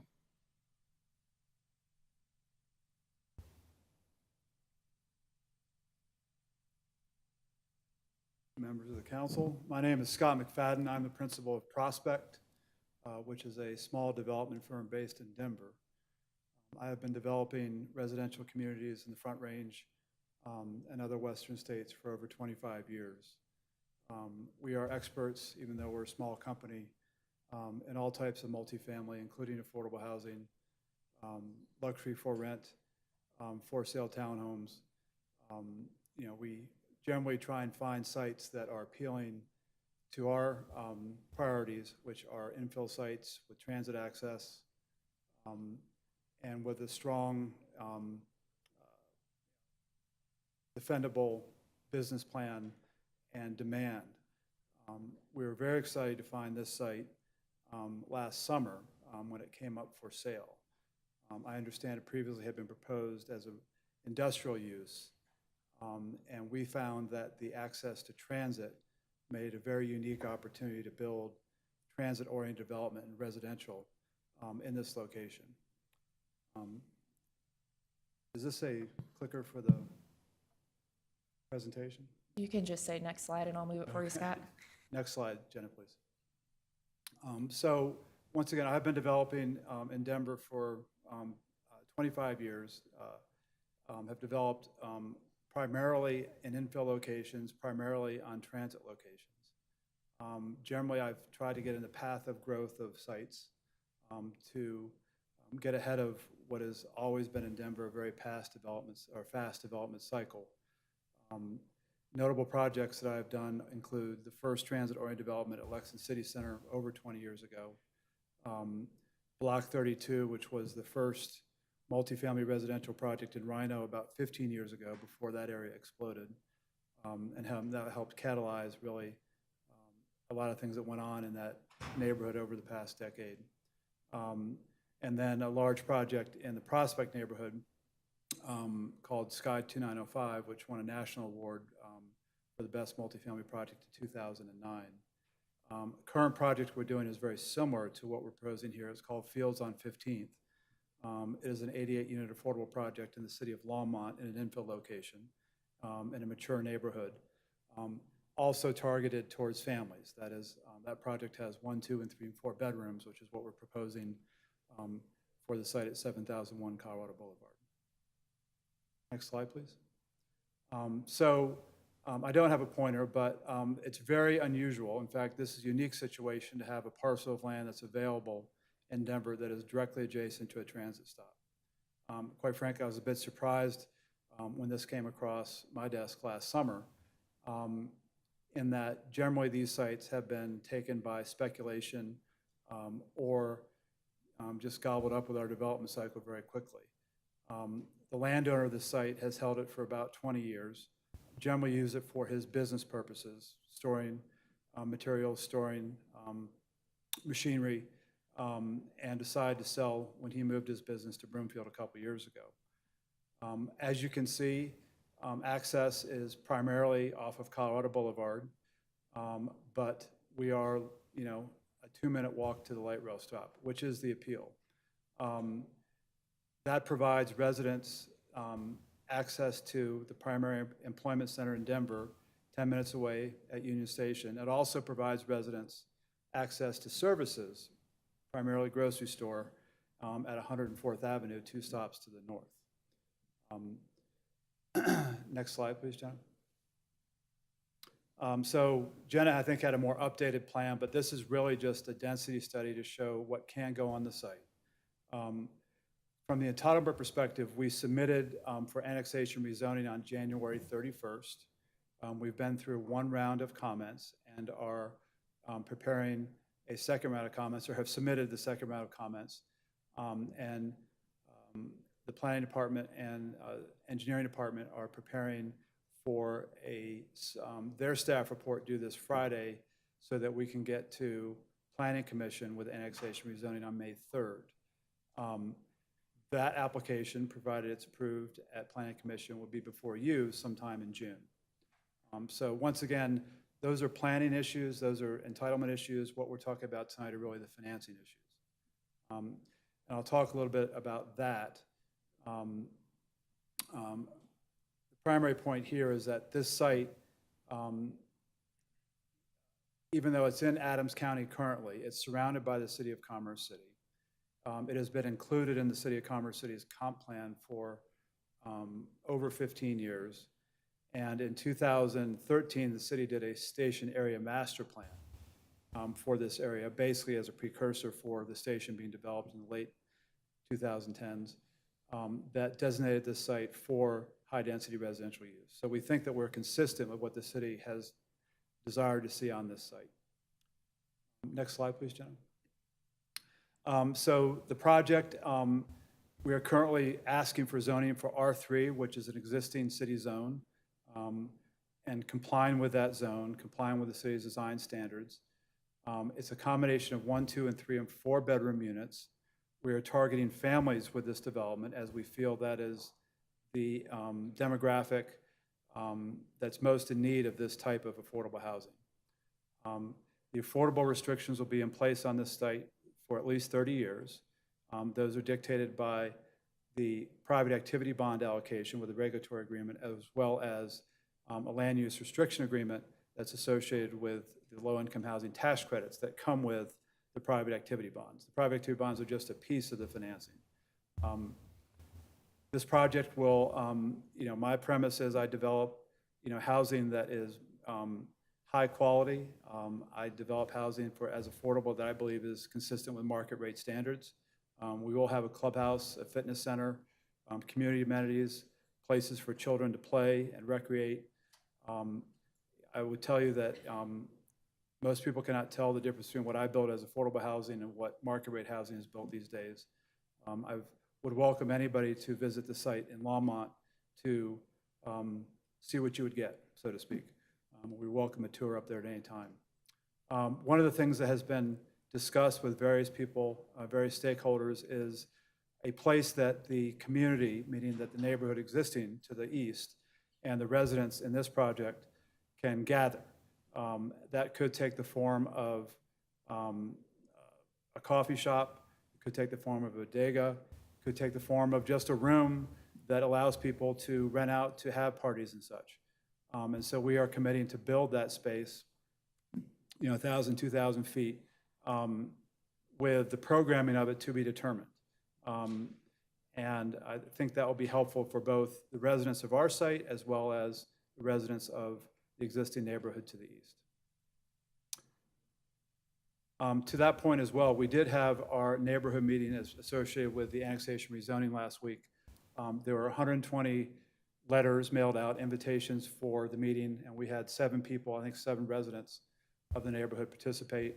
The meeting took about an hour. Questions raised, basically were the typical ones about traffic, parking, those types of things. So, but we thought it was a successful meeting. We didn't really find any significant objections to the project in that process. Next slide, please.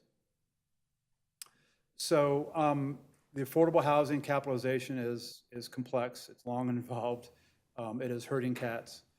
It involves both private activity bonds, low-income housing tax credits issued by CHAFA, soft funds, which is basically non-recourse money just to capitalize these projects. It's very expensive, as you can imagine, to build these days, and it takes a lot of irons in the fire to make these projects work.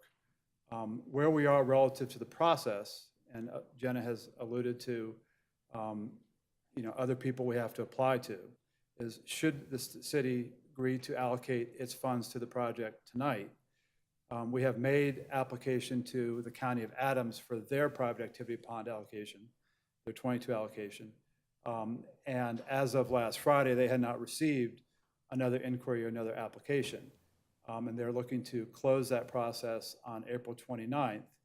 And then the county would have a commissioner action in mid-May. That's important because the next step in the process is to apply to the State of Colorado Department of Local Affairs for the balance of the private activity bonds needed, roughly $5 million. That application date is June 1st. That's important because the Commerce City Housing Authority has agreed to be issuer of the bonds. Given that they do not receive a portion of statewide balance, we're able to come in the second round in June as opposed to later in the year when many other applications are come in. So we think our highest probability of success of getting the funds is to go on the path and the timing that we are on tonight, with your action being the critical first step. So should this proceed, and we are successful at both your action tonight with City Council, County of Adams, and DOLA, then we would proceed after our annexation rezoning with quickly doing a development plan. And the intent or the hope is we can get this project and the financing closed this year, so it does not have to be carried forward, as it typically does by CHAFA, where they would have control of the bonds at that point. So look forward to any other questions you have. Very grateful for your consideration. Thank you, sir. Before I ask if anybody has any questions, I have some questions for staff on timing and everything. I'm a little concerned that tonight we're being asked to pledge money on something that has to come back before us for zoning. Fair point. So that the resolution and the agreement with this developer would be contingent on them going through annexation and zoning process as outlined in our comprehensive plan. So if neither of those occur, then the funds would not be allocated. Okay, and then if that were the case, what would happen to the funds? Assuming we do not receive an additional request, then the funds would have to revert back to CHAFA as they have in the past. Councilmember Dara? Has an environmental study been undertaken on this property? Yes, CTL Thompson prepared a phase 1 and a phase 2 environmental report. I think December, January they were done, Councilman. The only rec that was raised was the potential of methane gas from surrounding historic landfills. And that is a wreck that we can mitigate through construction, basically putting ventilation in the foundations, should it be determined it's an actionable level. There was nothing that came up about the concrete plant that's directly north of that, or it is a truck route as well? Did not, Councilman. Okay. And then what kind of road improvements would you make? It looks like by the drawings that the construction would come right up to the roadway. That is one of the, preferences of the design guidelines for multifamily is to have, buildings at the street for multifamily in Commerce City. The road improvements would include creating a turn lane off of Colorado Boulevard, roughly at 71st Avenue, or directly across the street from the current 71st Avenue, which to the east basically dead ends in a neighborhood, but we would align it with that street.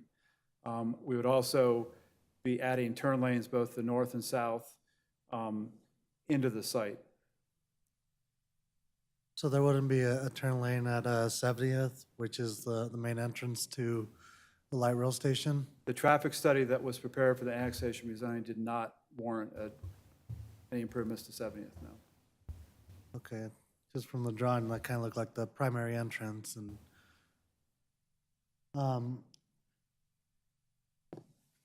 and so if the allocation wasn't allocated tonight, how would that affect this project?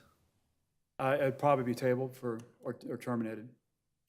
I mean, I've been working on this for 9 months. We're a significant investment. I've taken significant risk with proceeding with this, with a project or a site that's not annexed and zoned. I've taken the risk to do that while we're trying to get the bonds together. We believe, based upon discussions with various stakeholders, this was something the city would like to see. But to herd the cats is a very difficult process. It's very time consuming, it's very expensive.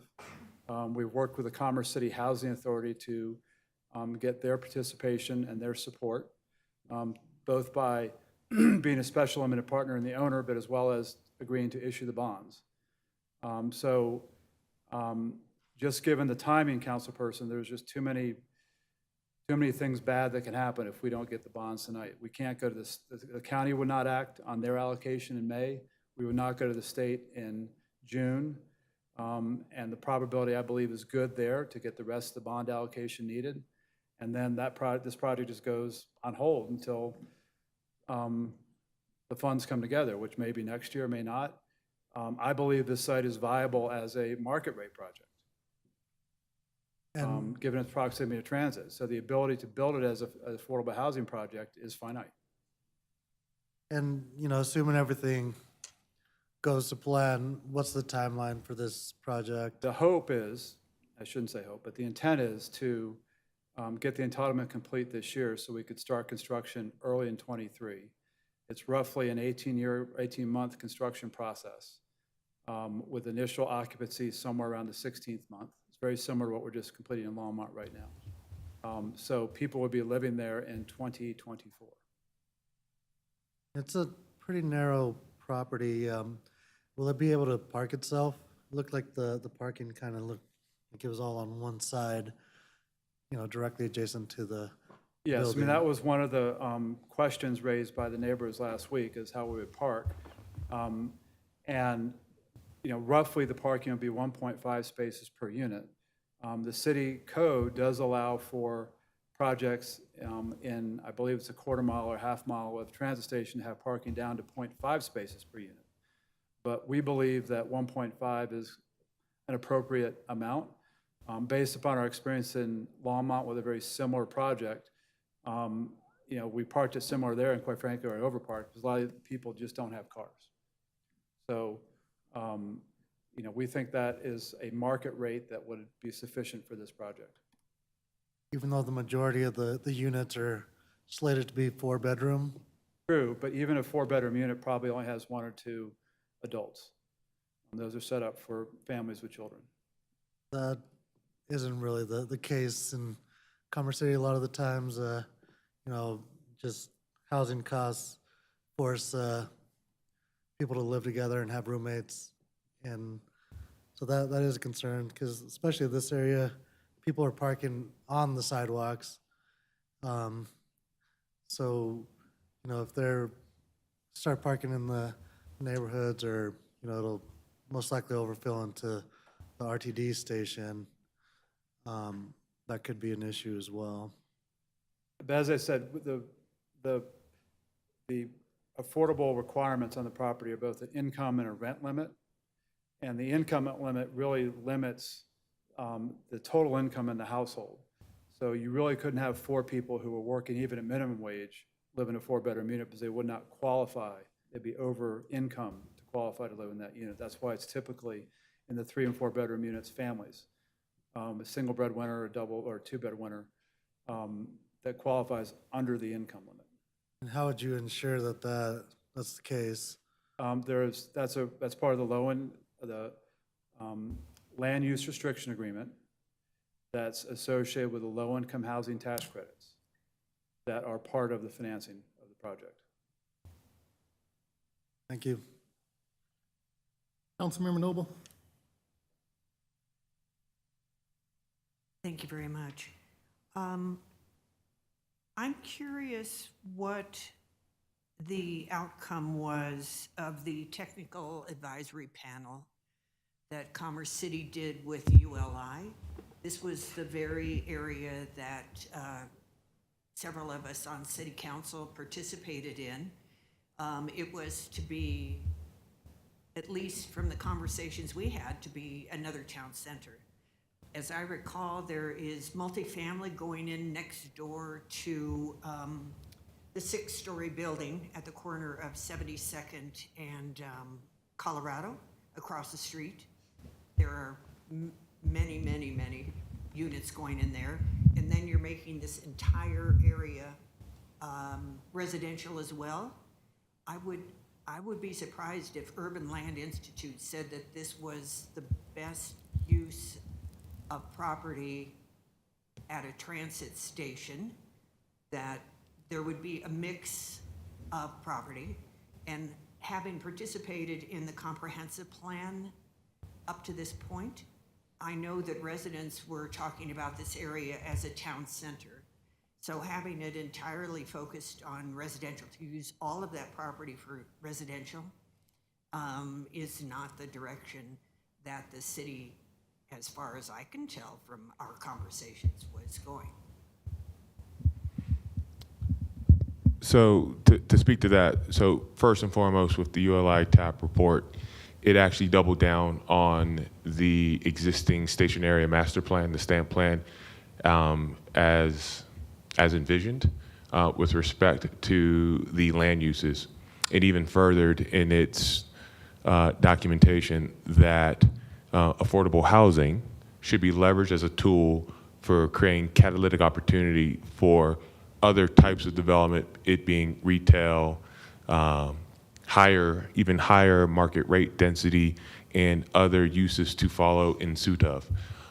It further identified this area in and around the light rail station, whether it be this property or the Fernald site, the Ben Fry property, which is west of the light rail station, as truly those focus points of being able to create that affordable housing product to be able to generate the increased use around the light rail station and transformation of the area into a transit-oriented development as opposed to a town center, just given the location of the station itself and how that serves as a spine for development.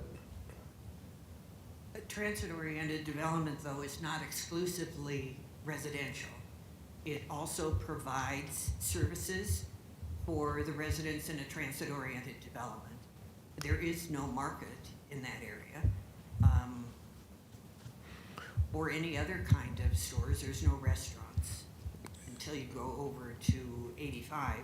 I'm looking at the key takeaways, and it does say, this is a great location for transit-oriented development. embrace the South Platte River, its green space and trail system, celebrate the people and culture of the area with redevelopment area efforts, create spaces for the community to gather. City needs to invest in infrastructure and public realm improvements. Public financing is necessary. You'll be happy to hear that part of it.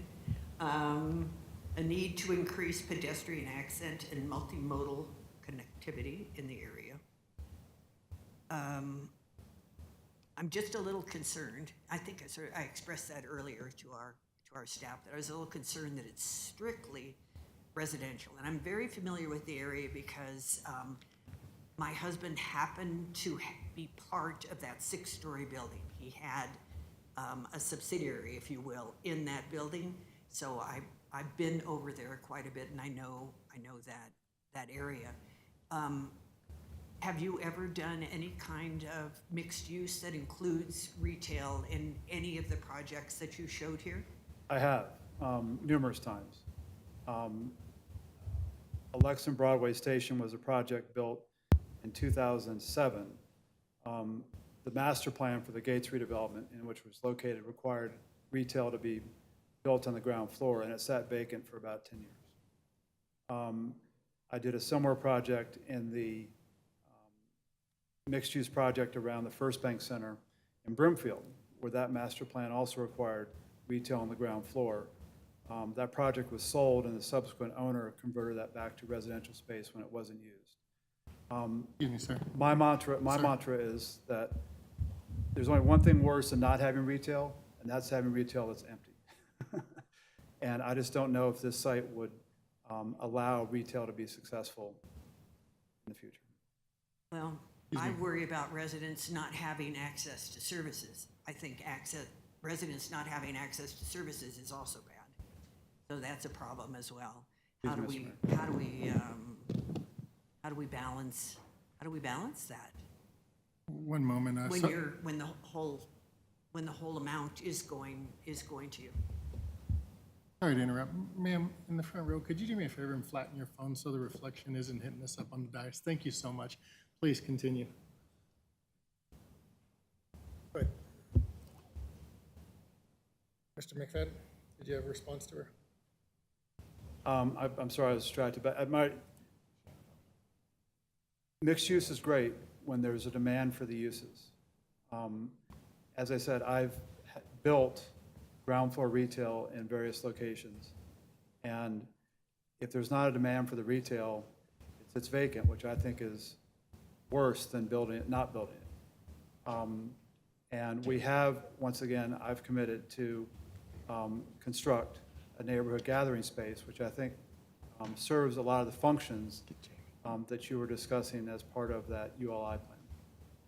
As far as bringing people together, allow a gathering space. Hopefully at some point it could be a viable commercial use based upon permitting and other issues that have to be resolved. But I think this use is the appropriate use for this site at this time. What about your project at Rhino? Is it on the comp plan website? What about your project at Rhino? What about it? Did you provide any retail space No. at the Rhino project? There was no, at that point in 2000 and whenever that was, 2010, there was no demand for retail use in that corridor. And there certainly is in that area now, isn't there? That project was a catalyst for that to happen, which I hope is what can happen in this neighborhood as well. Yeah, and there is, how many units are going in across the street from this project? Does anyone know how many units are part of that project? That project across the street, ma'am, is currently slated for 66. It is still making its way through underwriting, particularly, from CHAFA. It's currently going through a competitive 9% process. And that was 1 to 3 bedrooms as well, correct?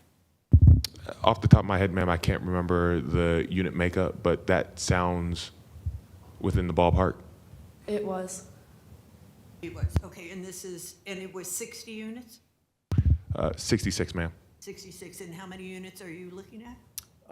The maximum allowed per the R3 zone would be 94 units. How many? 94. 94? And then I agree with Councilmember Madera about the parking situation. We've been having a lot of trouble with that in Colorado. Is Colorado one of those main thoroughfares where people can't park on Colorado? Parking would not be allowed in Colorado. Okay, so you can't park on Colorado. Correct. Okay, thank you. Councilmember Ford. Thank you, Mayor. Just after listening to all the comments, now I'm a little more concerned about what comes up at time of zoning. My first question is going to be, why are other government entities waiting on us to approve something first? And if we don't approve it, they're not going to approve it. And why do we have this chicken and an egg thing? I mean, why would Adams County say, well, let's wait and see if Commerce City approves it? I would have liked to have seen Adams County approve it. And I know you may not write those rules of why and what the process is, but unfortunately it puts us in a predicament to be able to have to approve $3.5 million prior to having any other agency appropriate their funds. And I do have some questions about the zoning. I do think at a minimum there needs to be a little bit of commercial there. I don't think you need to have all your entire lower floor of all your buildings to be commercial, but there has to be some services, especially as you stated, a lot of these people don't even have cars.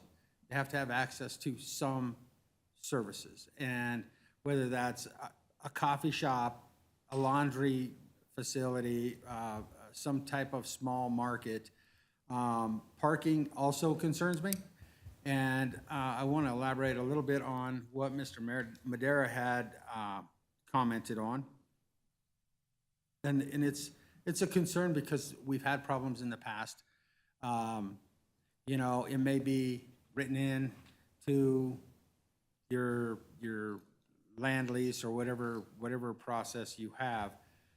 It's who's enforcing that, because the biggest issue is I don't want to see a whole bunch of people parking in the neighborhoods on the other side of Colorado Boulevard. And so that's the reason for my concern, because we see it in certain areas of our community where you have multiple adults living in, especially in a 4-bedroom type of scenario. Heck, in a 1-bedroom scenario, you have 4 adults living in it. And then all of a sudden now we're a negative impact on the residents to the east. And then with this other multifamily building, I also have concerns about parking. It's not just you, because if there's not enough parking for them, they're going to be parking on the streets as well.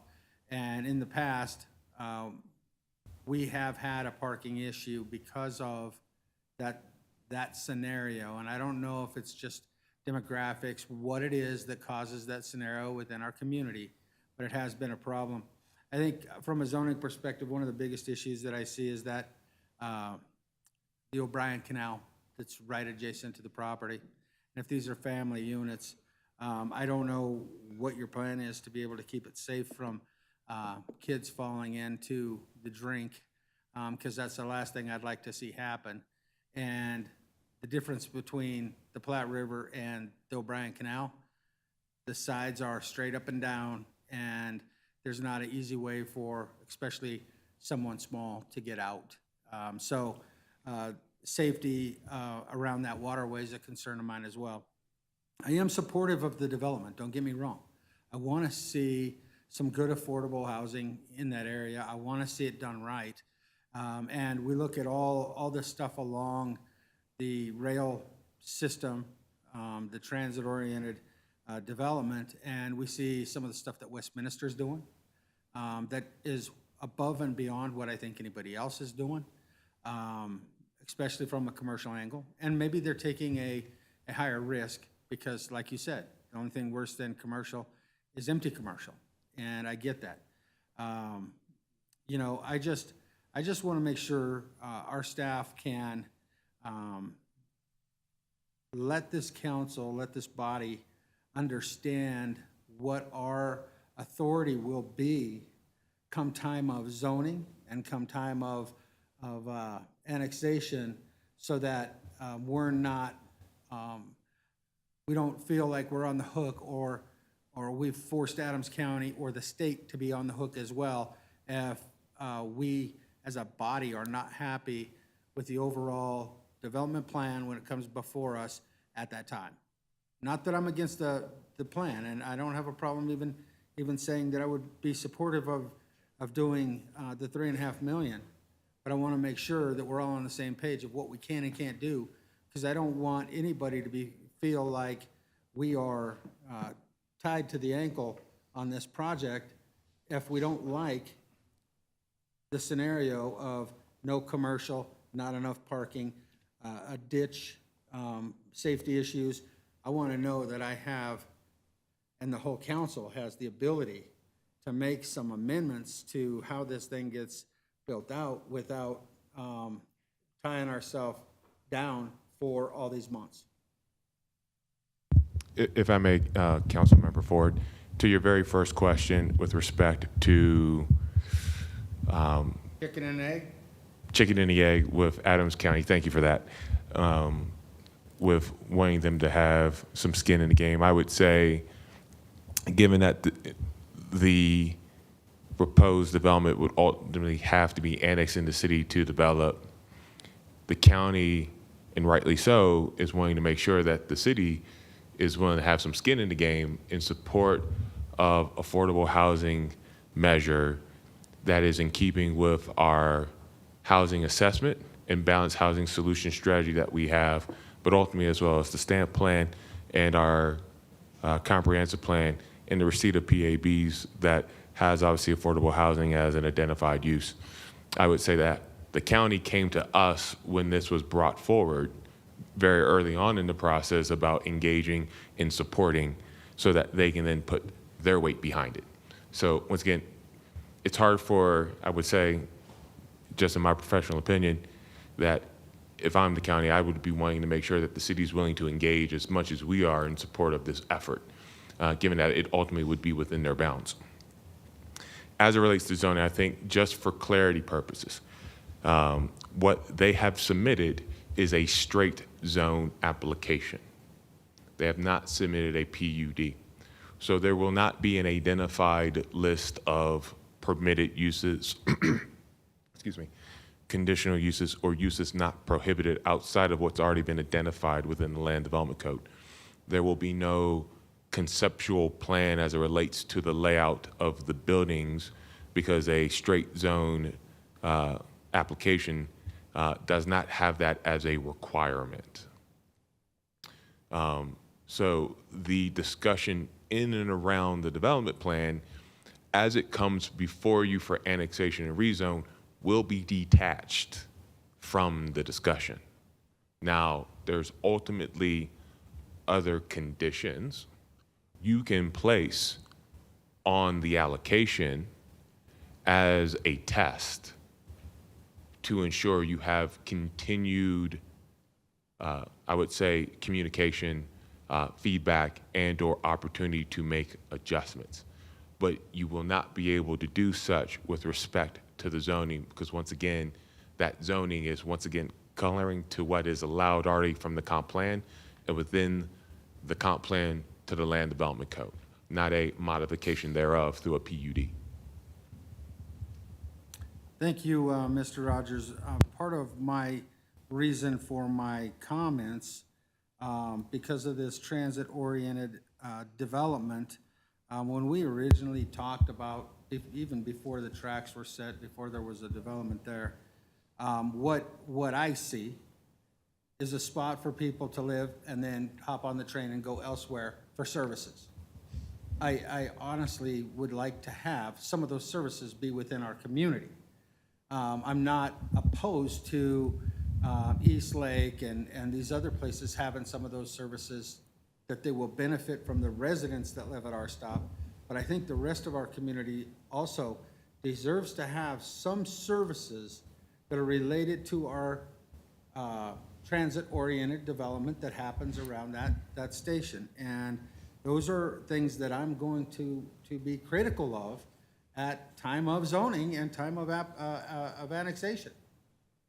So I just want to make it clear that if we support this, that, you know, I know Adams County's got to take a look, but my guess is if I had the commissioners here in front of me today, they would also say, yeah, we want a little bit of commercial there, some service-related commercial, especially for the amount of houses that are going to pop up and be in that area. So those are my concerns. I'll wait until the council takes this up, but that's what's weighing heavy on me, is not donating the money to go towards this project. It's making sure that the project fits for the rest of the residents in that area as well. Thank you. I appreciate that, sir. And I think the simple suggestion was you have other tools in your toolkit as well as part of the conditions that you would like to be able to place on this assignment that give you more touch points throughout the process. Well, and that's the whole point of when I see the plan and we haven't been able to drill down into it, even though I'm willing to go forward with the money, I don't know if I'll be able to go forward with the plan. And I don't want to let this man walk out of here not knowing what the real story is, because when he comes back, I mean, I want to see a few things in there for that part of our community, because that part of our community has been in a long need for simple services. Thank you. Councilmember Douglas. Thank you, Mayor Huseman. I have several questions, and thank you so much for answering everyone else's questions as they came along. Kind of having trouble seeing you here. I definitely have the same concerns, especially as Councilmember Ford has. And I don't know if you remember when this first came before council, I was definitely concerned about not having any retail there. And the fact that we already have a lot of leakage in Commerce City for our business to go elsewhere once again. So I have that concern. I do have some questions though. How many stories would this be? The maximum height in the R3 district, I believe, is 65 feet. So the maximum height of these buildings would be 4 stories. More likely than not, it'd be a combination of 3 and 4 stories. And would these units have laundry facilities? Yes, In each unit each would have a one? washer dryer in the unit. All right. And would you anticipate charging an extra fee? I know at Village Crest. No, I don't charge they- extra for laundry. No extra fee, all right. And then also, you said that there's no access to the light rail station except if you go back out on Colorado Boulevard, is that correct? No, there's a sidewalk that surrounds all the streets at the intersection of 70th and Colorado. And so residents would walk down either through the site to the sidewalk on 70th and across the pedestrian bridge, or walk down the sidewalk that's on Colorado Boulevard. Right. I definitely have concerns about the parking as well.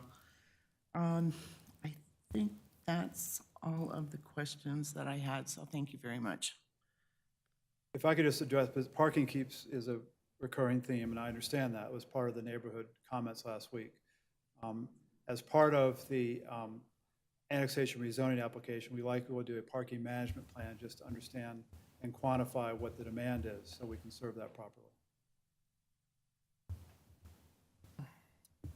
Thank you, Mr. McFadden. Appreciate you being here to answer all the questions. You know, I hear a lot of comments about we'd rather have this, or we'd rather have that. I mean, when did the City of Commerce City draft the stationary master plan? 2010 or 2012?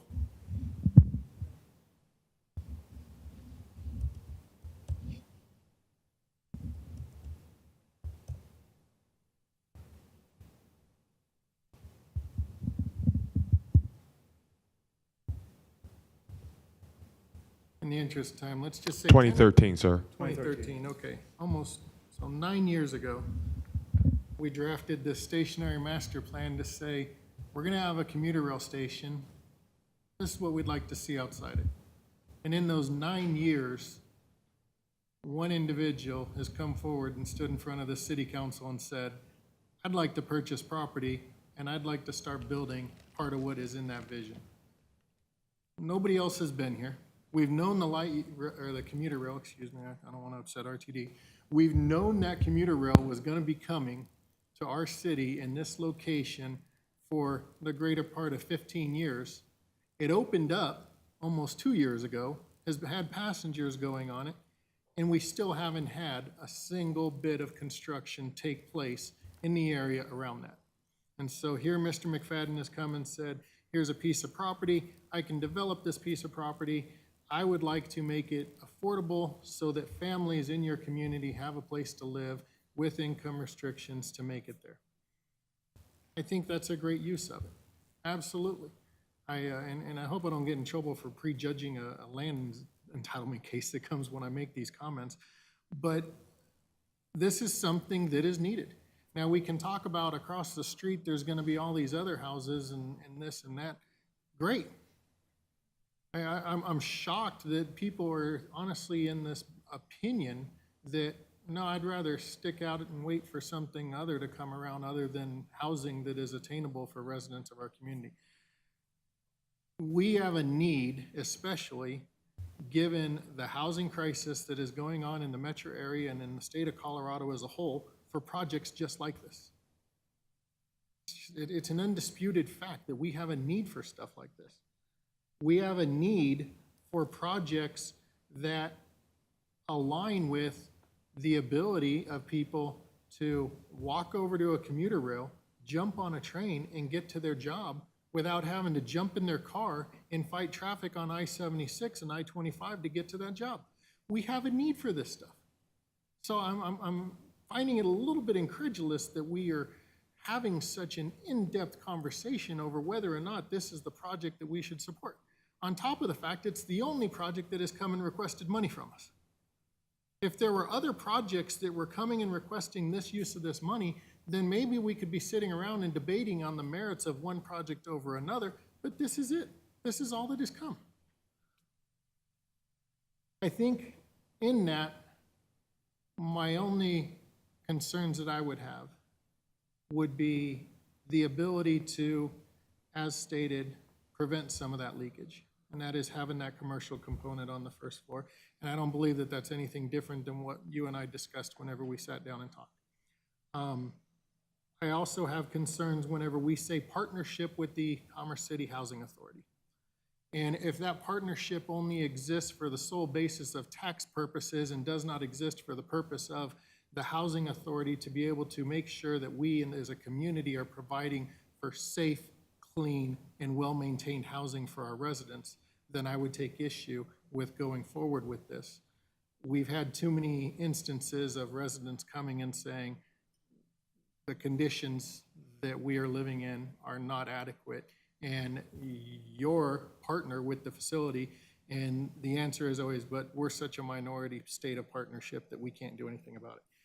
So I would be concerned in seeing the language in that agreement with the Housing Authority to ensure that the City of Commerce City, through the Housing Authority, has the ability to make sure that this housing stays well-maintained, safe, clean, and affordable for residents going forward for the long-term future. I think that there are two different issues at stake here. Unfortunately, the issues get blended together because one is going to hinge on the other, and it's unfortunate in the timing, and it's frustrating that this is how it comes. Pledging our money, I think, is the smart thing to do. Again, it's the only thing.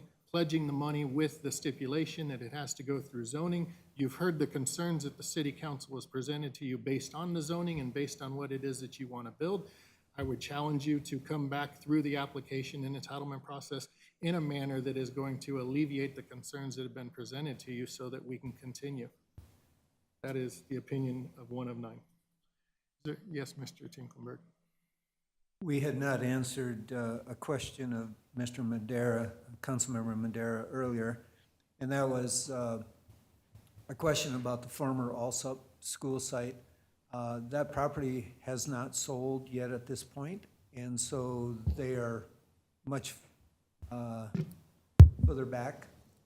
They're going to be much later in the process. I would anticipate they wouldn't be coming in for a request for PAB assistance until next year, just based on where they are in the process. there anybody on council that, I guess we got to give direction, even though it's not truly a vote, is there anybody on council that objects to us pledging the money? Is that good for staff? Yes, it is. Thank you. Okay, thanks, sir. Look forward to seeing you through the entitlement process. Thank you very much. All right, we're going to move on to the Economic Development Incentive Programs Renewal and Expansion. We'll invite Michelle Claymore, Economic Development Director, to make the presentation.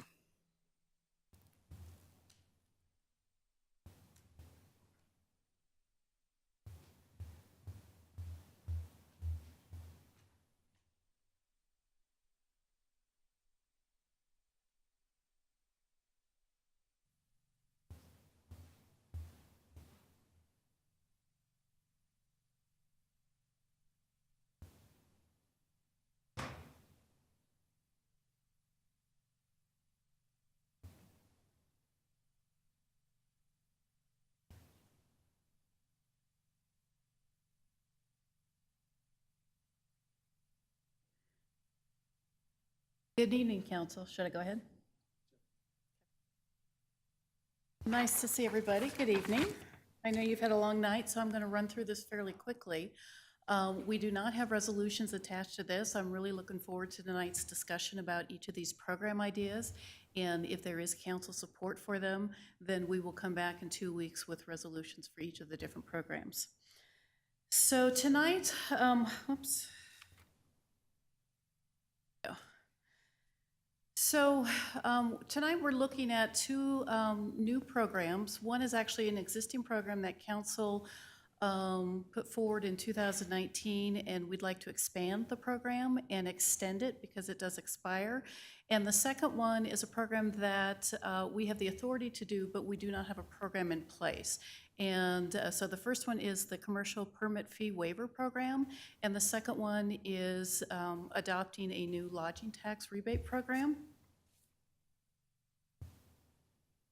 So just to back up a few steps, talking about what a business incentive is, just so that we have it out there. And really, there's a lot of definitions that you can have out there, but this is the one that I use most often, in that a business incentive is a strategic investment by a public agency that creates or enhances the feasibility of a private sector project to help achieve a community's economic development goals. So basically, it's a way that if we have a project that is struggling to move forward, then oftentimes an incentive will help move that project forward and meet the goals of a community. Incentives will not make a bad deal better. So if you throw a bunch of incentives at a project, but the project's really just not that interested in coming to Commerce City, then they're not going to come. However, if there's a project that is real close and they're not sure, especially with what's going on in today's marketplace with high construction costs, labor costs going up, they are asking for some assistance with their projects to help them move forward with it. So the first one on the Commercial Development Fee Waiver Program, this was brought forward in 2019, and it waives certain commercial development fees for different types of projects. And we had very specific defined definitions of what would qualify and what wouldn't. That program does expire, but we as staff have been actively marketing that program. And it's a great conversation piece when we're talking with developers and real estate brokers to talk about it, because it really sets forth a tone for the city. And I appreciate the council bringing that forward in 2019. We actually have a couple deals that we've talked about this program for, but if it expires, then they would not qualify for the program. So at the very least, we would need an extension. So again, the program is set to expire May 31st. We are proposing that the program be extended another 5 years to May 31st, 2027. And with all of the new residential development that's coming in and our population numbers and some of the other numbers kind of out there, we are seeing more retail activity than we've ever seen before. And so we can reevaluate in 5 years, but we think at this point, this will at least help with the projects that we are talking with right now, be able to take advantage. We weren't sure what the resolution number is going to be, but I think I put it in the system as 2022-47. And again, if you're in support of this, then we would bring it forth on May 2nd, the May 2nd program. The other thing, in addition to extending the time frame on the program, we wanted to look at some of the definitions, because as we've tried to utilize this for different projects, we were limited a little bit. And the first one is that with the pandemic, restaurants have just really changed the way that they deliver their product. And so you will have some full-service restaurants that will also have some kind of a drive-through kind of mechanism. I think Las Margs was in this boat. You know, Las Margs is a great addition to Commerce City as a full-service restaurant. They would have been excluded from this program because they were looking at that the east side, where they were going to have drive-through so that folks could also pick up food during the pandemic. There's a lot of families that do like to pick up that food, and so we're seeing a lot of concepts coming in where they want, you know, you can either pick up the food, drive through to get the food, or come in for full service. And so we didn't want to exclude any of those brands because we think that the community would like to have them. So we would like to change the definition of this first one to just say restaurants excluding fast food.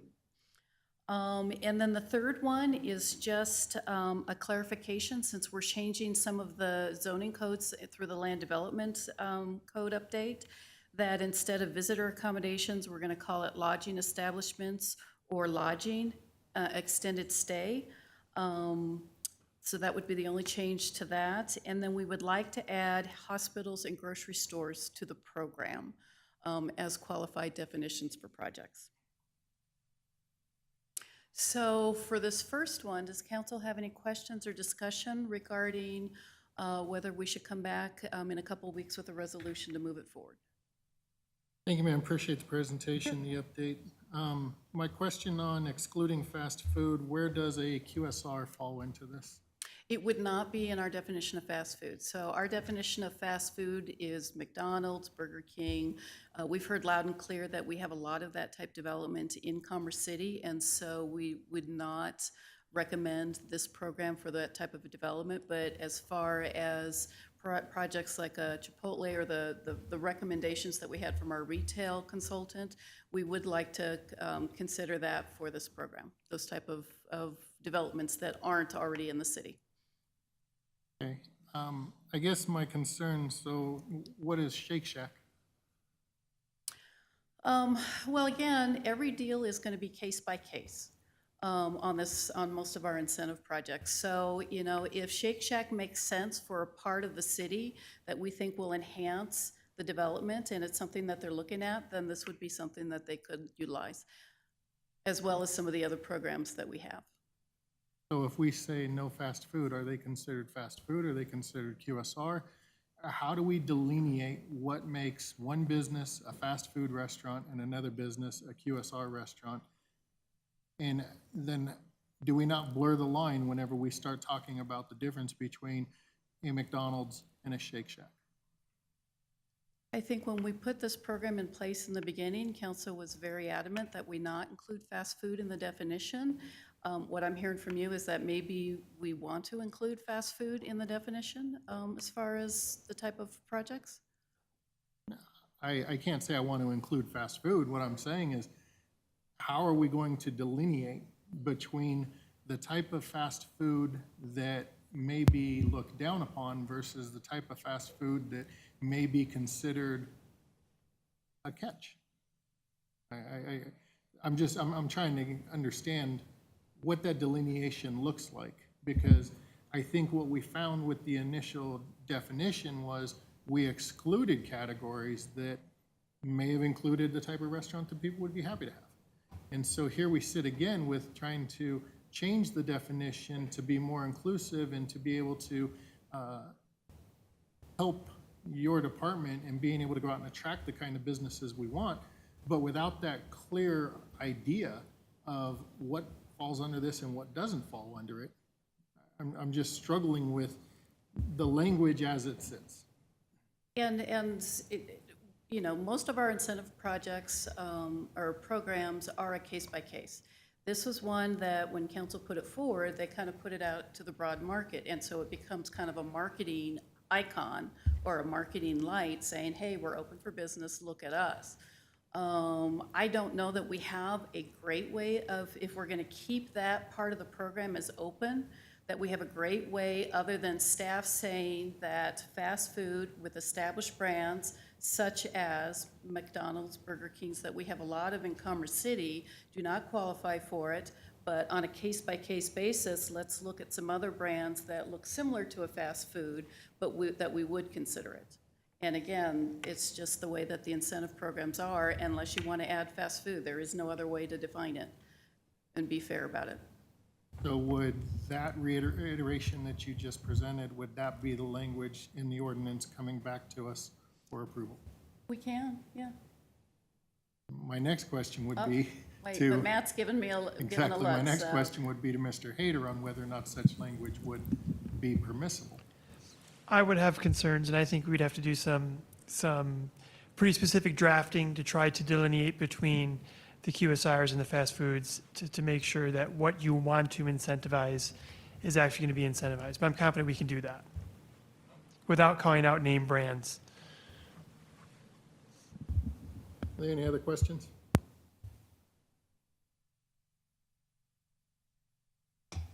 Councilmember Hurst? Yeah, first of all, I'd like to say I'm supportive of this. I think some of the details are always going to be what we'd like to talk about. My biggest request for all of this is that we talk about the story we need to tell, changing that story. Complexity makes it tougher to tell our story. And so just all I'm asking for is, of course I support incentive packages to bring what we feel as a community needs to be in our community. But let's make that as simplistic as possible. Because when we're out there telling our story, those complexities lose people at times. And so just trying to keep it simple. And I'm more than willing to listen to the other eight up here on how we keep it simple. But that's my biggest thing is, like, if we're trying to, network and socialize this type of idea, where you lose people is when you start getting into those but one-off, but what if. And so the simplicity, I think, is huge. Obviously, we want to make sure we're telling the right message, as the mayor was just pointing out. But that's my simple ask, is to keep it simple so we can actually sell this as we're trying to tell the story of Commerce City. Councilmember Grimes? I just had a question about incentives in general. Do all of them come before council, or does ED sometimes award without, or often award without coming before council? So the existing program that's in place, and again, there's several different programs as part of the overall economic development incentives program. But the overall one that's in place, not this one, but the overall one that's in place is anything that's over $50,000 does have to get council approval. Okay, that's helpful. I was just curious if it would really, does council discretion come into play at some point? How defined does it have to be to delineate QSR from fast food?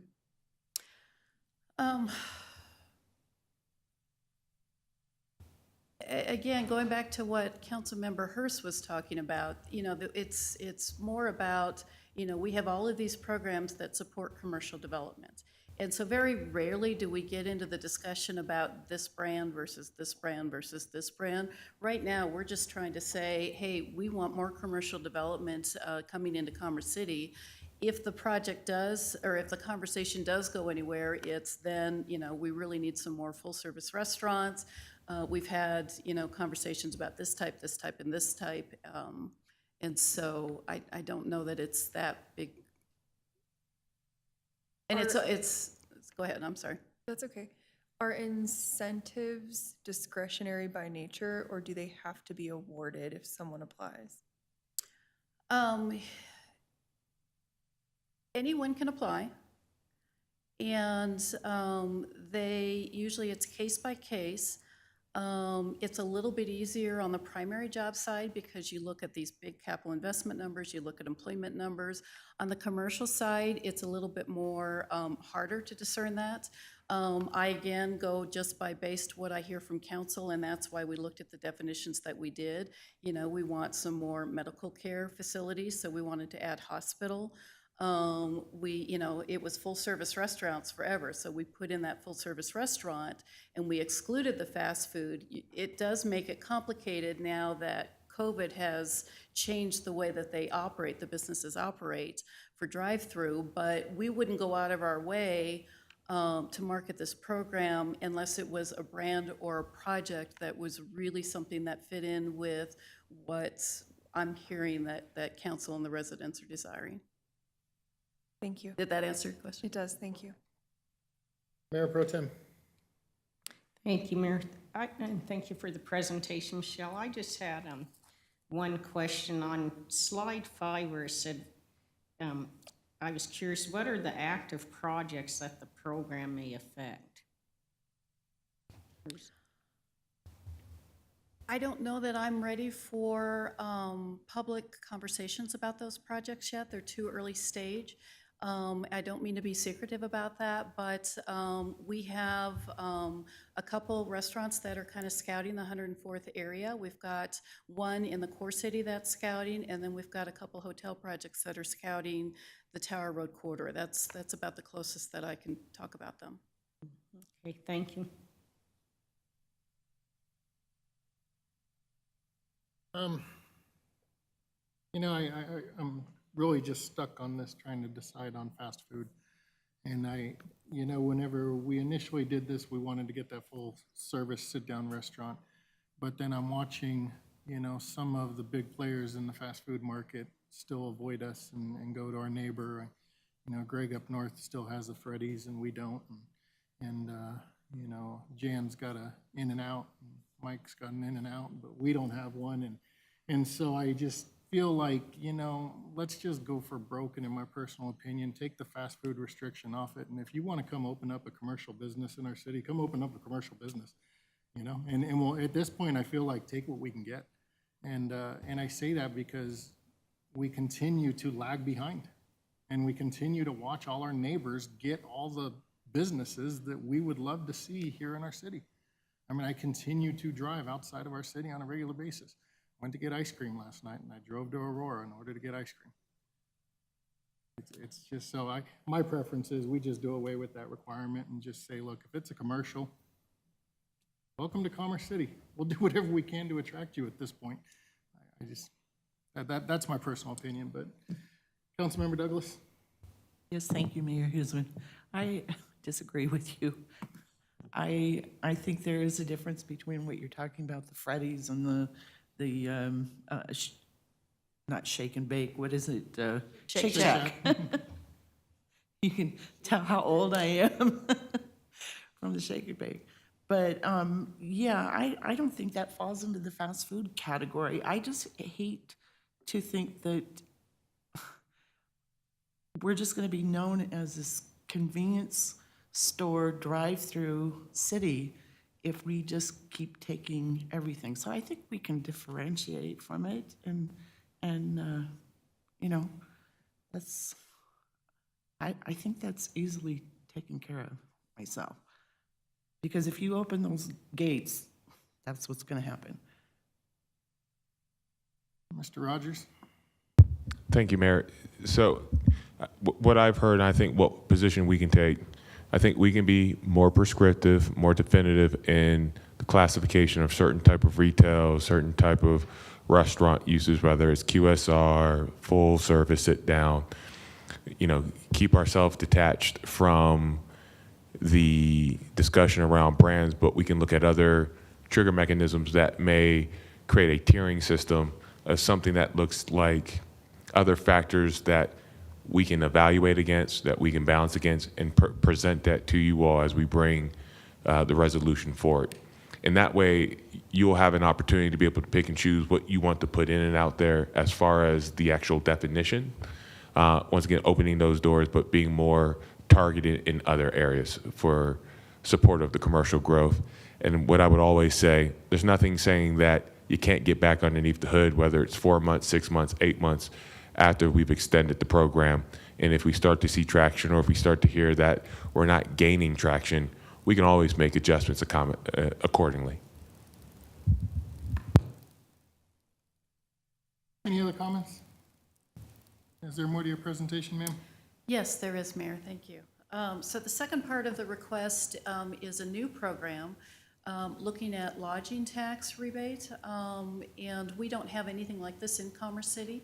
So a lodging tax rebate program would help us attract more hotel development to Commerce City as part of our larger effort to get more commercial development throughout the city. And in 2007, just for some background, Commerce City voters did approve ballot initiative 2A, which established a 4% hotel and motel accommodations tax. And so it's been on the books, but we haven't had any hotels for this program to move forward with as far as a lodging tax rebate program. I want to be very clear that I am not talking about the one that is already announced at Mile High Greyhound Park. This would be for any project that comes after that. And so many other communities do have what we're calling a lodging tax rebate program in place. So we're playing catch up at this moment. But this is something that some of the proposed hotels that are scouting the Tower Road corridor are asking whether we have a program or not. So I want to get council's feel on your support of some kind of a program. This would be different than the one that we just talked about because it would be a case-by-case basis. And so there's some more flexibility built into the program, depending on what brand, how much investment, how many rooms, what the price point of the rooms are. So that's why you're going to see some of the numbers that you're going to see here. And so, a hotel development, one of the reasons that they're hard to establish in the city is that the early years of a hotel property, as the hotel's trying to get established, they're not going to be selling out those rooms. And so cash flow is going to be tough. And so they're looking at the lodging tax rebate program to help during those early years so that they can be a little bit more successful and take some more risk as far as establishing that new hotel. And so rebating a portion of the taxes collected for a set period of time can help those members get their investors to move forward with a project.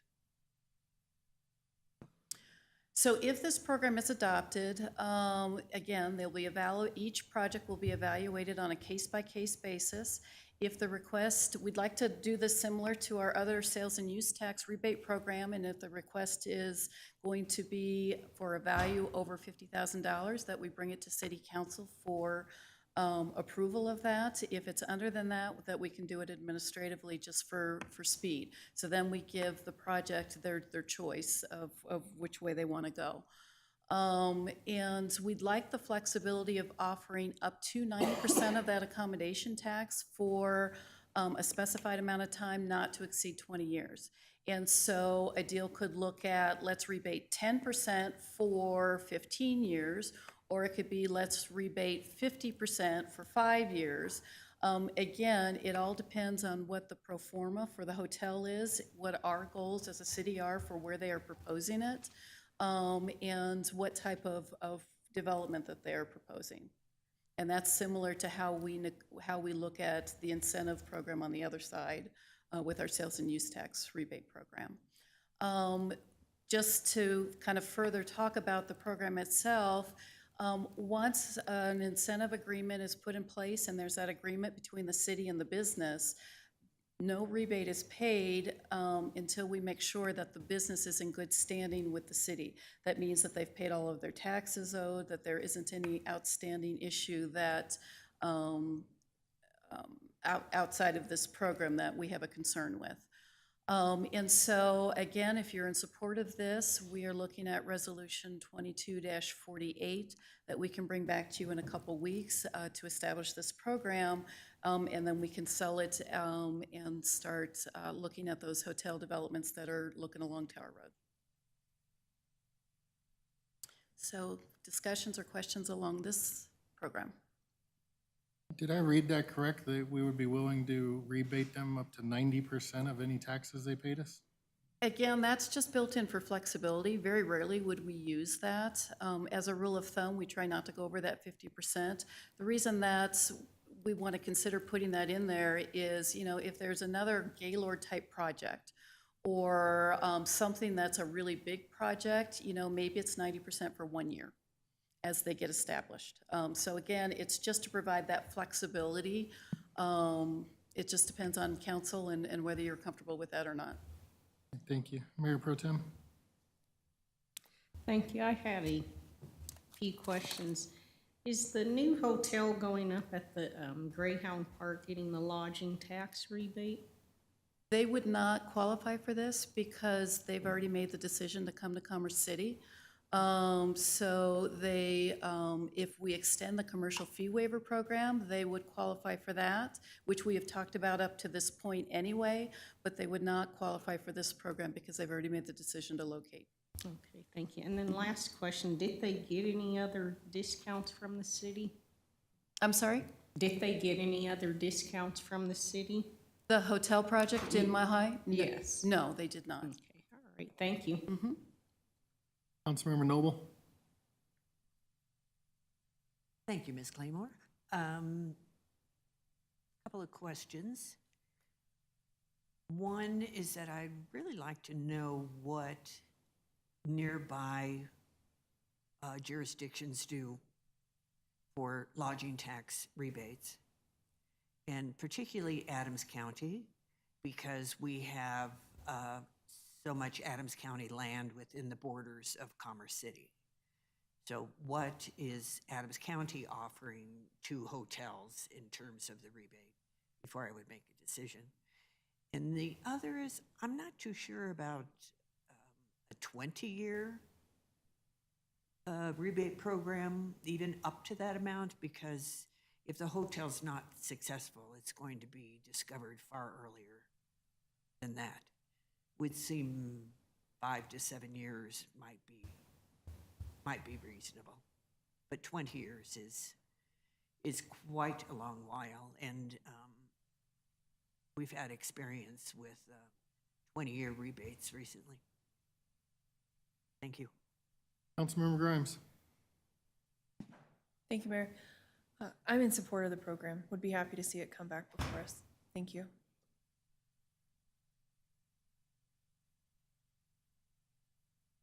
Any other comments or questions? Seeing none, thank you very much, ma'am. I guess bring the ordinance forward, council, for us to vote on, discuss at a later date. Okay. Did you have more? Nope, that's it. Thank you Awesome. very much. Thank you very much. All right, last up, comprehensive plan update. Invite Jamie Rice, city planner, to make the presentation.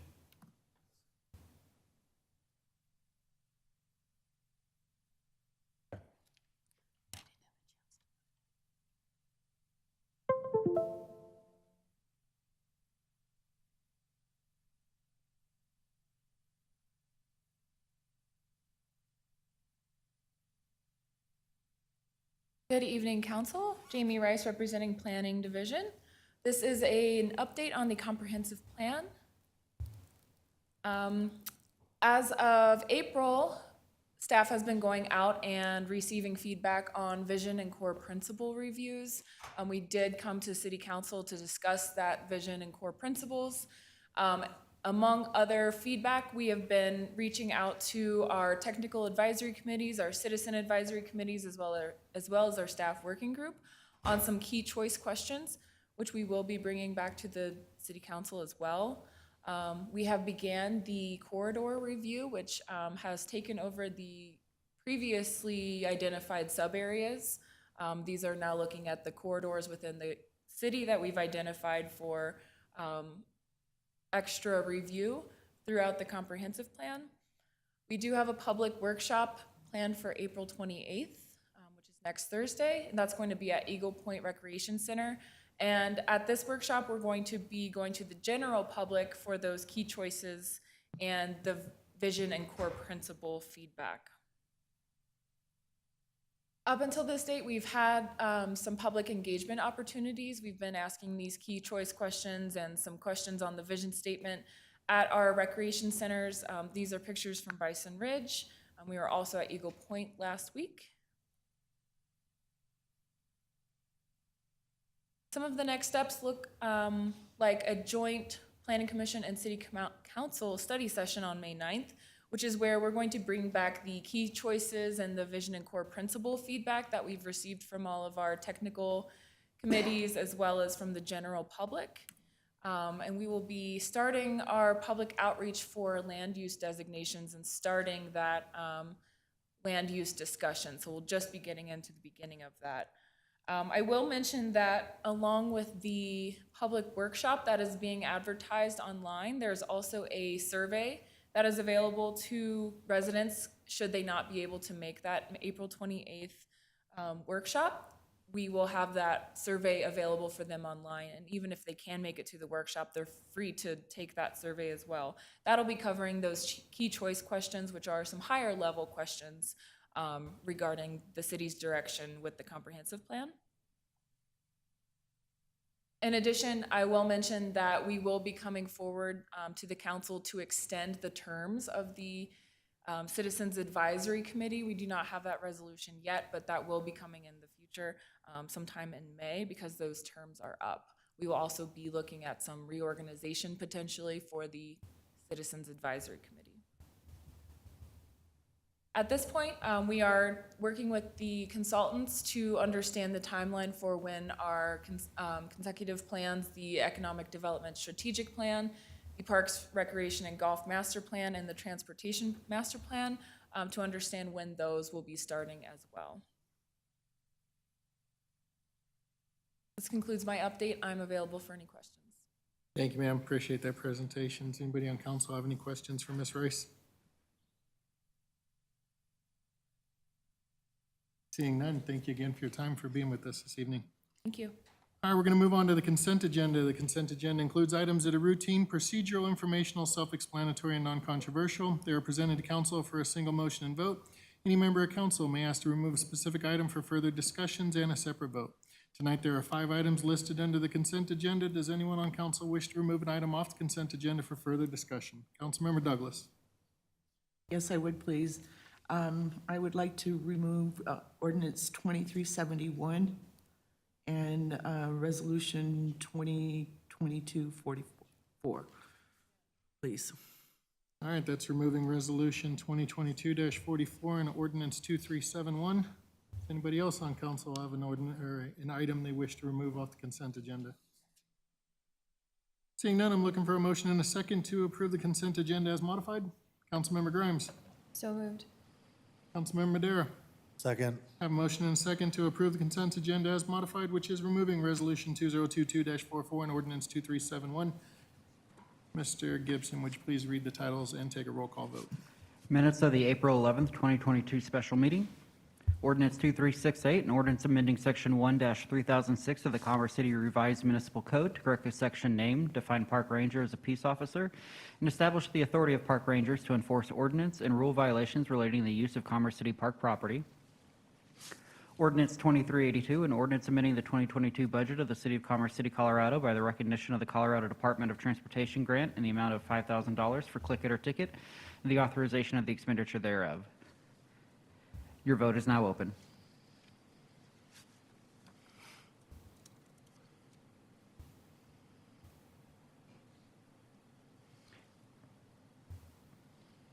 Councilmember Douglas? Thank you.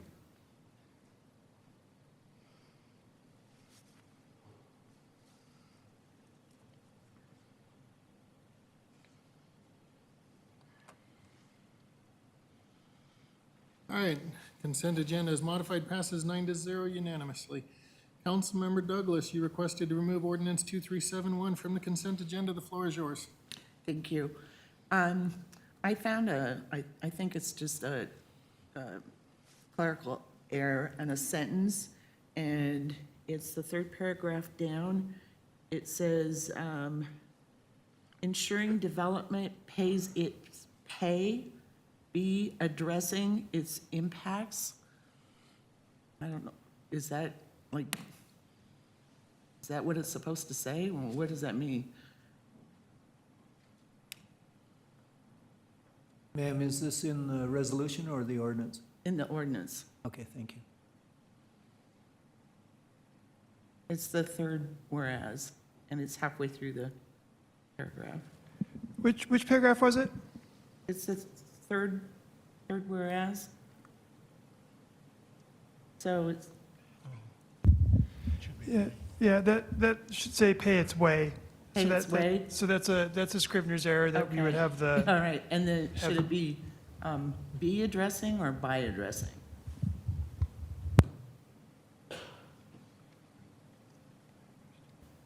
I would say by addressing as well. All Because right. both appear to be Scrivener's errors that that the clerk can correct without having to make any sort of formal amendment. Thank you.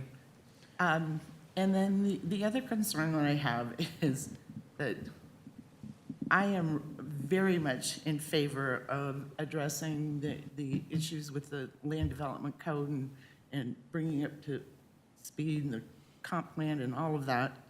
However, I'm really curious why it's $500,000 to do this. And if I could get some more clarity on that, I'd really appreciate it. Yes, ma'am. We looked at what other communities were paying and tried to pick kind of the mid-range and thinking we could do it.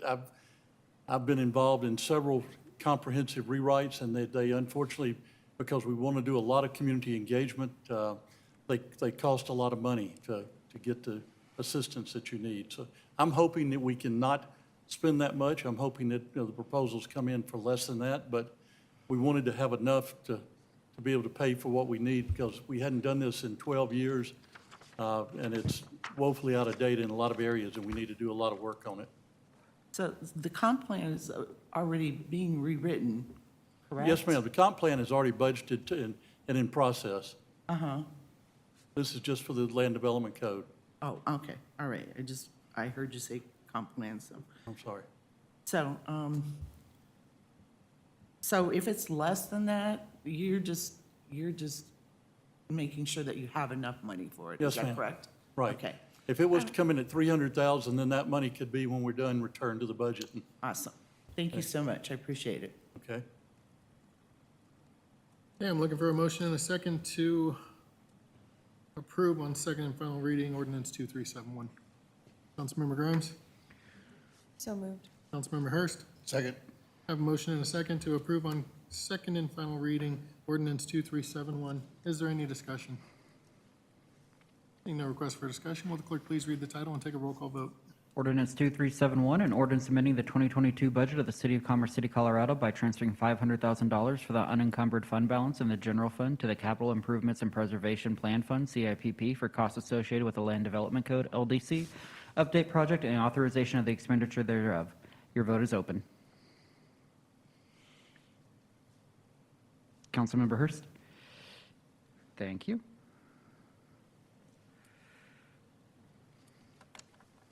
All right, motion carries unanimously, 9-0. Councilmember Douglas, you also requested to pull resolution 2022-44. The floor is yours. Yes, thank you. I saw that this is a request to have a contract extended and increased by the amount of $75,000, and I'd just like to have that explained a little bit more.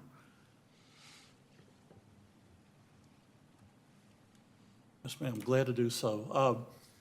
The Community Development Department has two contracts with companies to provide planning services. Baseline is one of them. After arriving here, I've been reviewing my contracts and seeing where we stand. Came to realize that Baseline contract is due to expire at the end of this month, actually on the 29th, and that it needed to have the contract we would like to have extended through June.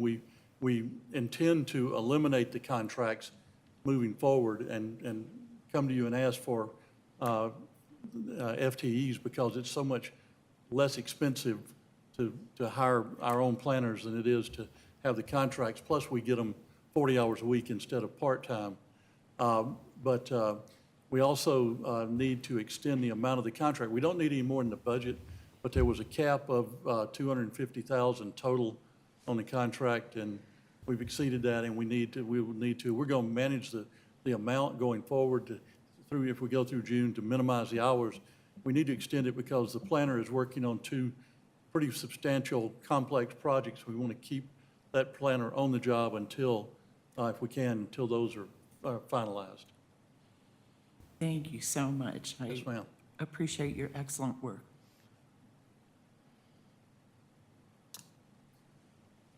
I have a question, Mr. Tinklenberg. Whenever I read the legislative text in the council communication, it said, upon review of the contract accounting, it has been determined that the original contract amount has also been exceeded by approximately $40,000.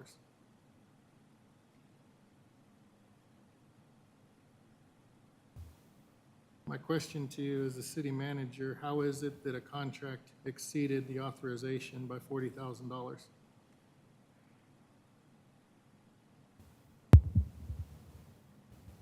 I would have to check into it, quite honestly. That was the first I saw it. And my follow-up question would be, what safeguards are going to be in place to ensure that future contracts do not exceed the amount authorized in their ordinance or in the contracts? We will have to basically put a procedure in place. At this point, I'm not aware that we have any written policy on that, so we will have to put our heads together and develop a procedure on that, a process that we are able to ensure that doesn't happen again. Councilmember Hurst? If I could make a suggestion, it's something that we've talked about in the past that I find, obviously make your own version of it, that I find was extremely helpful for a place with, new management fairly often. At my work, we're using a share drive to keep track of all of our contracts. And I know share drive, whatever. There's a lot of turnover, I guess, everywhere right now, but one of the things that was a challenge for me when I first got to my current role was managing the contracts that were given off by people that were no longer at the agency. And we got ourselves into situations like we're talking about here, where it's a lot less of a, it's more than a slap of a wrist in our situation.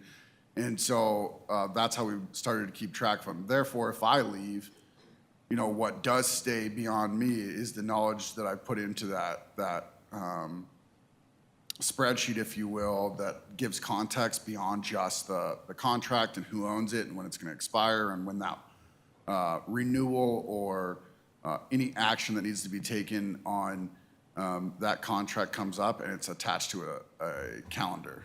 And so then if I left, my direct supervisor would then get a notification on their calendar a week before that action needs to be taken. It can be allocated to or delegated to somebody new. That's what I mean, make your own, but I really think, putting all your contracts in one place with all of the division directors might be something that'll help in that situation, not only add more transparency internally to what's going on, but also allow people to communicate more effectively when there's turnover. Thank you for that. I will need to consult with you later because after we had a previous conversation about this, staff went through and did a quick tally of how many contracts are out there, and the number was over 10,000. So it's going to take an organized effort to get our arms totally around it. Baby steps. I completely understand. Baby steps.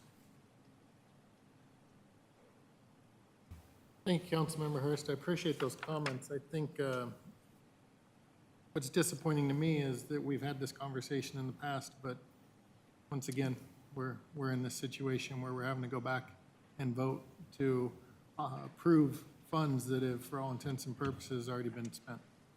And that's not how the process is supposed to work. So I hope that moving forward, we can identify a process that ensures that the process is followed as it should be, and money that is allocated is spent, and money that is not allocated is not spent until it has had a chance to be allocated. I think I just spoke in a complete circle, and I apologize to everybody for that. Looking for a motion and a second to adopt Resolution 2022-44. Councilmember Hurst. So moved. Councilmember Grimes. I'll second the motion. I have a motion and a second to adopt Resolution 2022-44. Because it's a resolution, can we voice vote that? You may. Yeah, if it were normal, then it would. Just because it came off consent doesn't need to be a roll call, right? That's All correct. right. I have a motion and a second to approve Resolution 2022-44. Is there any discussion? Seeing no request for discussion, we'll do a voice vote. All those in favor signify by saying aye. Mayor Huesman, Yes, ma'am. may I read the title, please? Oh, yeah, sorry, I thought. You're okay. Resolution 2022-44, a resolution authorizing Baseline Engineering Corporation to provide planning services and authorizing the city manager to negotiate and execute a contract. Thank you. All those in favor signify by saying aye. Aye. Any opposed, say nay. Motion carries unanimously. Okay, we are going to move into administrative council business. Would like to remind city council that we are set for an automatic adjournment in 50 minutes, and we do have an executive session scheduled for the end of this meeting. Per council policy, except for emergency or unforeseen items, council members are encouraged to submit administrative business items by the Tuesday before the meeting with another council member's endorsement. Are there any members of council that have administrative business items of an urgent or unforeseen circumstance? Mayor Pro Tem. Yes, thank you, Mayor. I have a few concerns I wanted to bring up. First one, after tonight's presentation on the environmental planning policy, I move to include water quality to the environmental planning update when there are reports of violations or contaminations within Commerce City.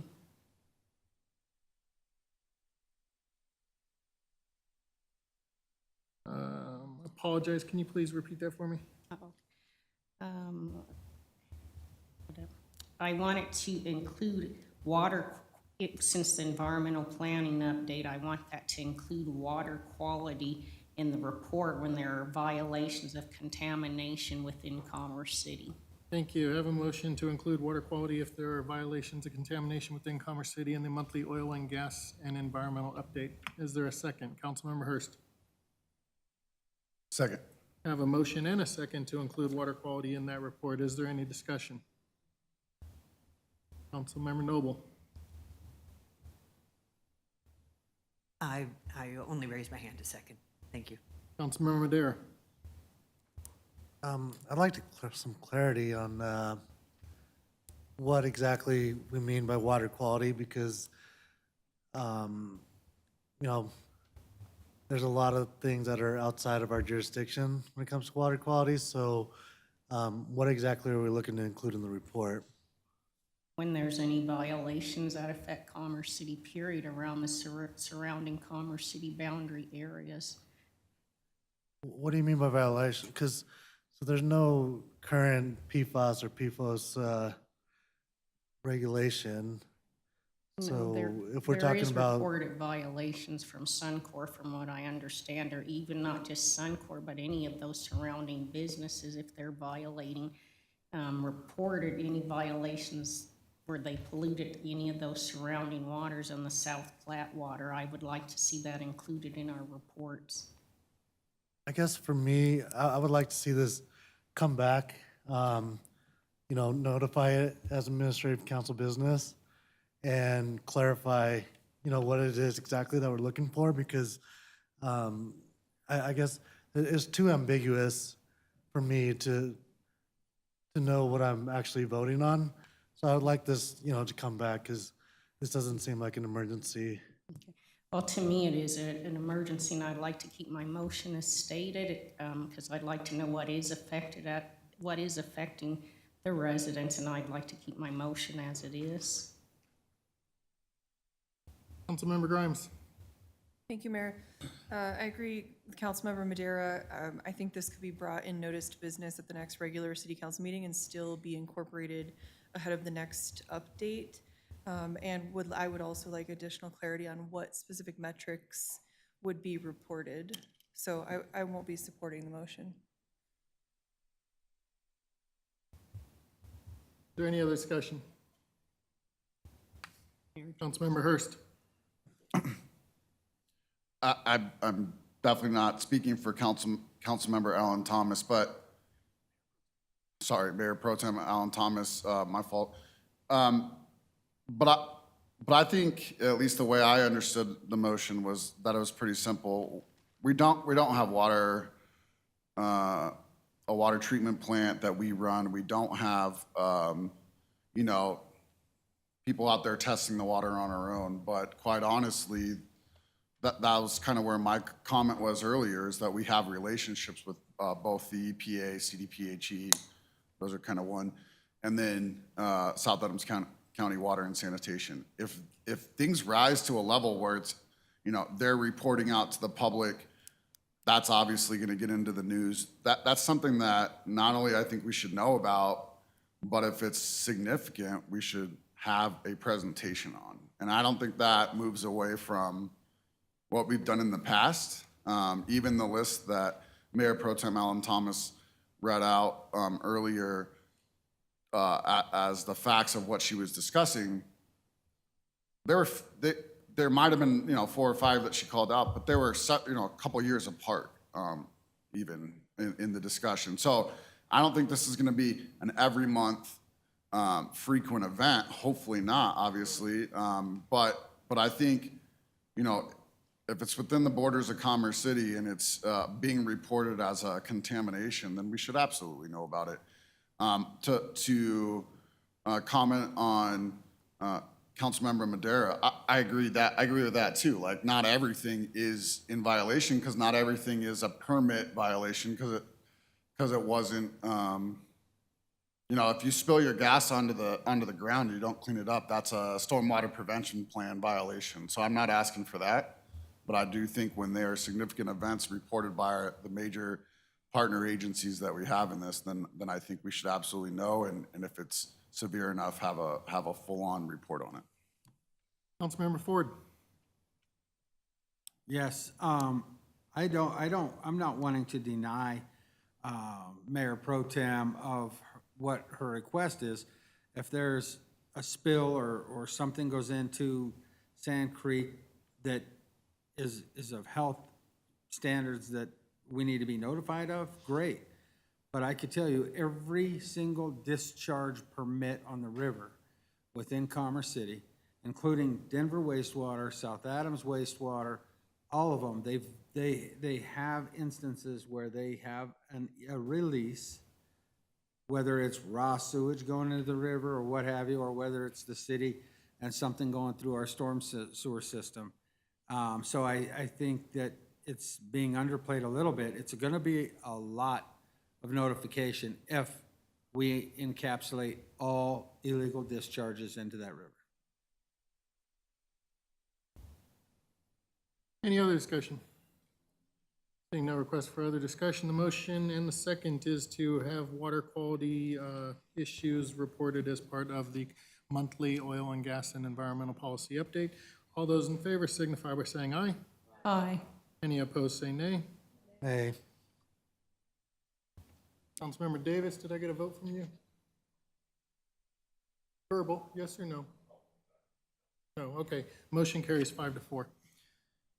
Councilor Mayor Pro Tem, did you have additional items you wish to discuss? Yes, I did, Mayor, thank you. Last week, I received an email from an officer resigning from our police department. He cited leadership issues as one of the main reasons for leaving the department. Today, I was notified by another senior officer that he is preparing to resign. In response to this, I have 2 motions to make. The first motion is to direct the city manager to provide a list of all officers that have left the department in the last 2 years, as well as copies of their exit interviews conducted with these departing officers to the mayor and city council by the end of the week.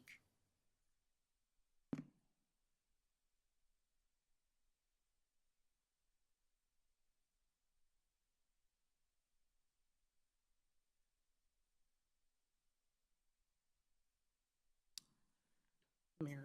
Apologize for the delay on that. I don't write down as fast as the Mayor Pro Tem said that. Have a motion to direct the city manager to provide a list of all departing officers in the last 2 years, as well as their exit interviews to the city council by the end of the week. Councilmember Noble. I'll second that. I have a motion and a second on that motion. Is there any discussion? We'll start with City Manager Tinklenberg. Yeah, we will not be able to provide the exit interviews. And why is that? That's part of the confidential personnel matters. Okay, well then, do they actually, so nothing from those exit interviews can be disclosed? I would have to defer to the city attorney. I would also add, we don't necessarily get exit interviews from all staff members. Okay, I thought the police department does do, I thought we were informed they do that for all the officers. So Some- can you just find out what can be disclosed and give that to us by the end of the week? I was just going to say some refuse to provide an exit interview, but I would defer to the city attorney on what can be disclosed. I'll have to do some quick research on that. You know, it sounds like you are amending your motion at this time, but, you know, I do know that they are part of a personnel record that's confidential. So, but again, I'll have to do some quick research to figure out what can be appropriately disclosed in that regard. Okay.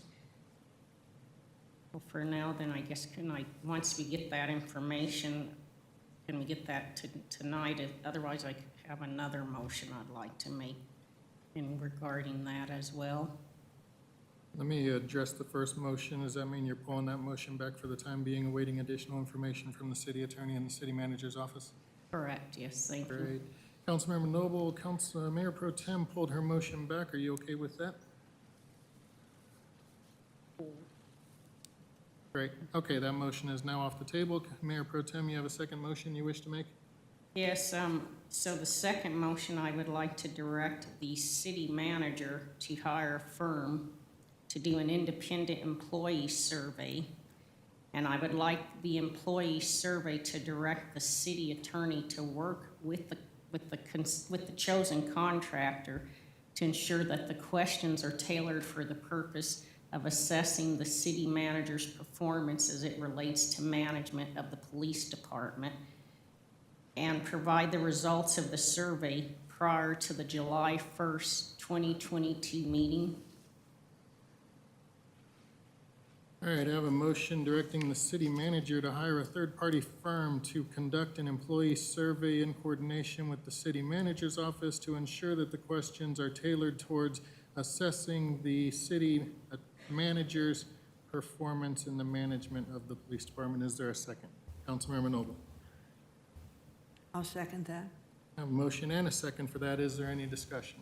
Mr. Tinklenberg.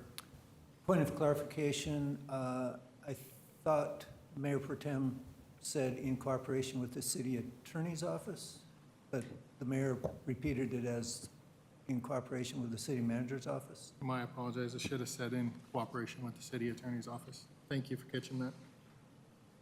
Councilmember Dare. Yeah, it just seems like really close to, you know, getting into staffing issues, which I guess my question is to the city attorney, which is, you know, is there any liability for council and us individually at that? I don't know if I can answer that question. It sounds like this is a survey to get employee input on their assessment of how the city manager has managed the police department. It's just very pointed in that the survey seems like it's directly to one department. Right, and you know, the city manager manages the chief. He doesn't manage the department. So I'm struggling overall with the concept and what would come of such a contract, you know, to have someone to do this. But you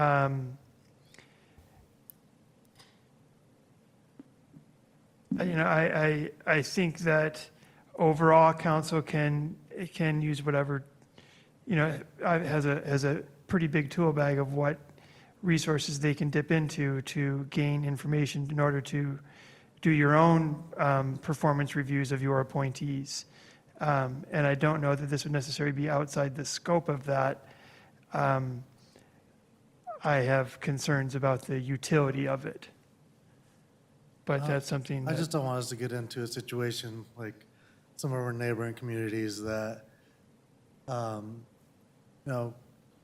politically pressure certain outcomes, and then they're being sued as a result. So I guess that's my concern. I don't have a problem with the survey. If it was company-wide, I believe we already do company-wide employee survey.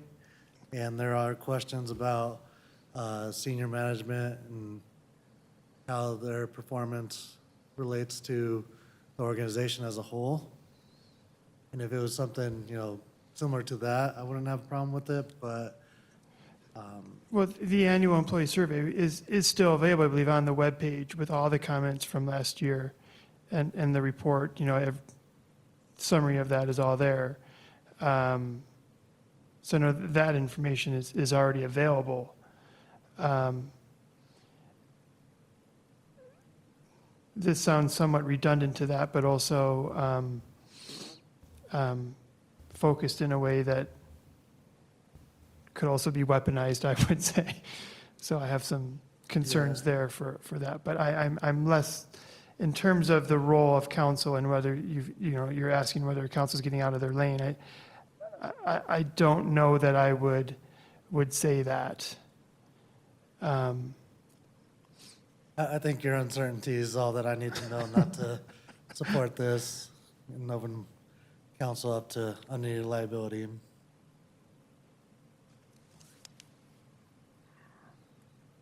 Mr. Tinklenberg? One problem I would point out with this is that actually no one in the police department is privy to my management of the police chief, except the police chief himself. And so asking the officers what they think is flawed its face, just because they're not part of those conversations and his reporting and my direction that I give. So I would offer that for your consideration. Mayor Pro Tem? Yeah, well, Roger, I'm just curious, can you cite a single change that has been made to positively correct the results of the survey that was accomplished internally last year? There's been several changes. One is they have, at my direction, placed a significant, more of an emphasis on communication, and that includes basically the meetings that the chief and command staff have with officers. There's been utilization of different communication tools. I would have to actually get some statistics on that. I can't cite that off the top of my head in terms of, what that increased communication has looked like in terms of written communications. One of the other efforts, one of the criticisms was over communication, so that's how we've responded on the communication part of it. When I met with all of the officers and also all of the civilian staff in the department, the command staff was present as well, and one of the things that we challenged people to think in terms of is if they have a concern or criticism, bring it up with their supervisor. If they weren't satisfied with that, bring it up with someone higher in command. And if they weren't satisfied with that, then come to me and talk to me directly. I've had one officer avail,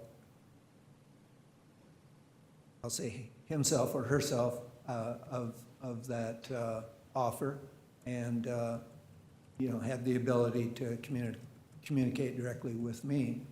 I have a meeting coming up with the FOP leadership, and we rely on the FOP leadership for also communicating with staff. So that's how we've dealt with the communication. A second concern was with staffing, and the staffing level, we added 10 officers in this year's budget. We added 4 sergeants in this year's budget, and we added also more civilian staff to support taking over duties that the officers themselves do not have to undertake. Pardon me. And then the third criticism was over training. And again, that's related to staffing. We have to have more staff available to us in order to be able to provide additional training beyond what the minimum that they are engaged in now. We have had, resignations. Again, those occur over a mix of reasons. Sometimes a family member or a spouse has employment elsewhere. Sometimes there are people who are simply retiring because of their years of service. We also have had disgruntled employees quitting. And, some of those will blame it on leadership. Some of them, I offered one of those examples to you in a recent executive session, and that is an officer came to the chief and said, I'm resigning because this department has become too diverse. So it's the full range of reasons why people leave the department. For those that think it's too diverse, my response is thank you for leaving. For others who are disappointed in leadership, that is disappointing. I take that seriously. Well, I'd just like to add, I'm very proactive for the police department. So that's dear to me. They represent the community, protect our community, plus my father's a retired Denver sheriff. He served 21 years on the Denver Sheriff's Department. So, these are concerns to me when I'm getting emails from 2 high-ranking officers, and I'm going to leave my motion as I stated it. Okay, Mayor Pro Tem has removed her motion. Councilmember Noble, you okay with that? Yep, thank you. Councilmember Ford? Yeah, I know that we do have a problem here with retaining police officers. I don't know what's causing the problem, but it's unfortunate that police officers have to reach out to council members to try to get their point across that there's a problem. And for them to leave is very concerning. I don't know how I understand what the Mayor Pro Tem's trying to do is get to the root of the problem, trying to find out what's going on with the police department. I believe it was the last meeting, the mayor even said, how can we approve more residential developments if we don't have the police staffing? I know there's an issue, and I'd like to get to that issue as well, but I'm very concerned about overstepping our bounds with employee issues with that type of direction. So, but it needs to be corrected because we need to staff up our police department and we need to make sure this community's safe. So I applaud you for going at it, Mayor Pro Tem, but I would like some legal advice and even advice from CIRSA before we were to take a step as to the motion. Councilmember Hurst? Is there a compromise here? I mean, the first motion, I thought there's privacy issues, no doubt, for good reason, but is there a way that we can generally try to learn, like not ask for individual names, but just say, hey, 15 people left, and 12 of them returned kind of why they left. That's probably not going to tell the entire story, but it sure starts to develop an idea as to why and as to what, and it allows us to look for ways that we can provide better support. And I'm not, again, that's not a management style or anything like that. We have no role in that, but is there specific funding or specific tools that we can help legislate, if you will, to help the police department not only gain new employees, but retain those that they currently have? I don't have an answer there. It's kind of a rhetorical question, but it's for something for us to chew on a bit, and hopefully for us to be able to help address the issue that we have and not compound it.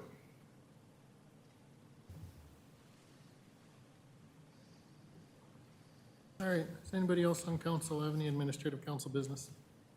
Councilmember Noble.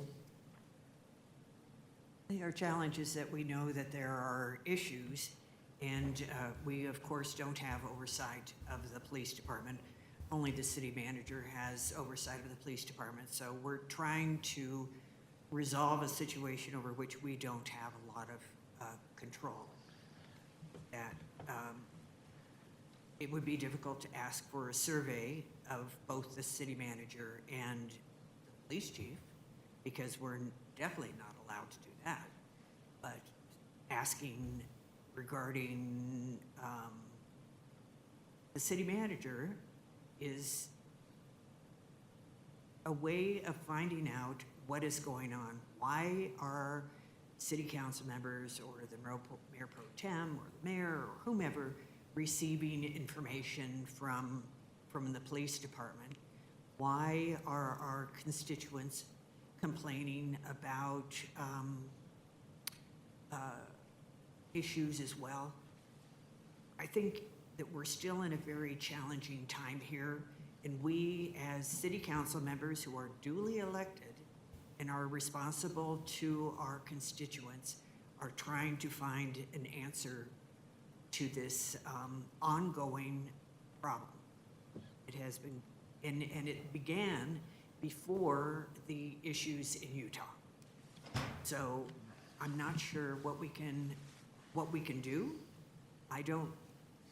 Would it be possible to have exit interviews where you simply extract the information or black out the information that indicates who the person, identify the person who actually left their position?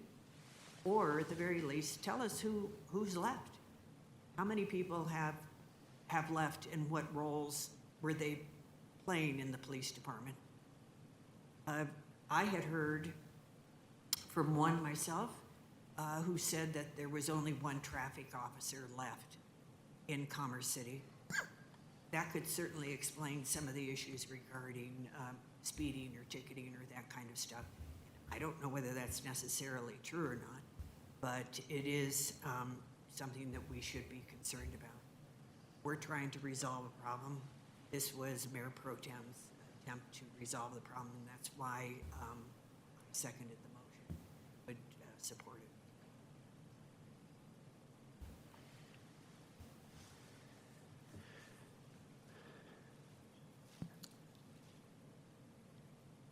Thank you, everybody. Appreciate the comments, and Mayor Pro Tem, I appreciate you taking a stance and trying to come up with tools to come up with a resolution. Commerce City last year was ranked 36 on the safest cities in Colorado. This year, we dropped down to number 46, a drop of 10 places in 1 year. I challenge anybody to say that that's acceptable.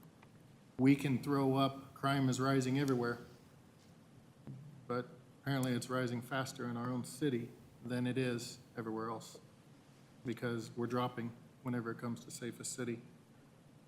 So there's a lot of concerns as far as our ability to provide a safe community for our residents. The quality community that we put on every tagline, on every presentation, on every email, on everything that goes out from the city saying quality community for a lifetime, but we are struggling to provide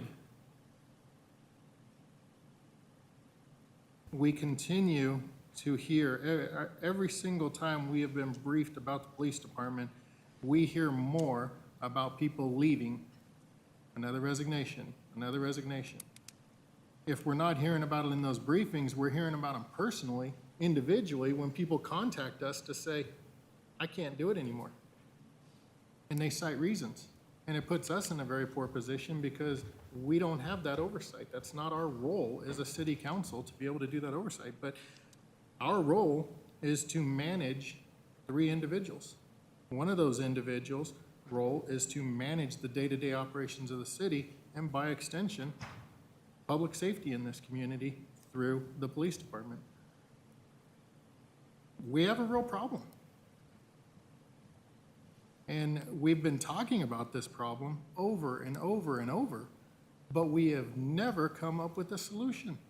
And we've never come up with an action plan. We've never been presented with a plan. We've never been nothing. The only thing that we hear is we keep going backwards.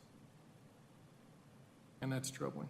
So Mayor Pro Tem, I appreciate you making the motions. I appreciate you trying to come up with a solution that can help us to get this city moving in the right direction when it comes to public safety. It's just unfortunate. Anybody else on council have any administrative council business they wish to bring up? Seeing none, I do have one question. Friday is Arbor Day. Traditionally, in the past, the city has given out seedlings. Are we not doing that this year? We will have to get back to you, Mayor. We have not heard anything as of this moment, but we will get you an answer. I think that's unfortunate because we just 2 weeks ago stood up there and proclaimed we're Tree City USA. And one of the programs that was highlighted as one of the reasons why we're Tree City USA for the umpteenth year in a row is the fact that we give out seedlings. And now apparently either we're not giving them out or we don't know if we're giving them out, and that's just frustrating to say the least. Seeing no other administrative council business, we'll move on to council reports. Mr. Tinklenberg, you're first.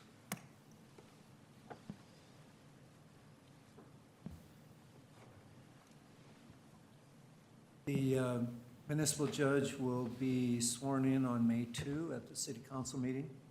The mayor will be providing the oath of office. Judge Klein will be covering until Judge Bowen is sworn in and starts presiding.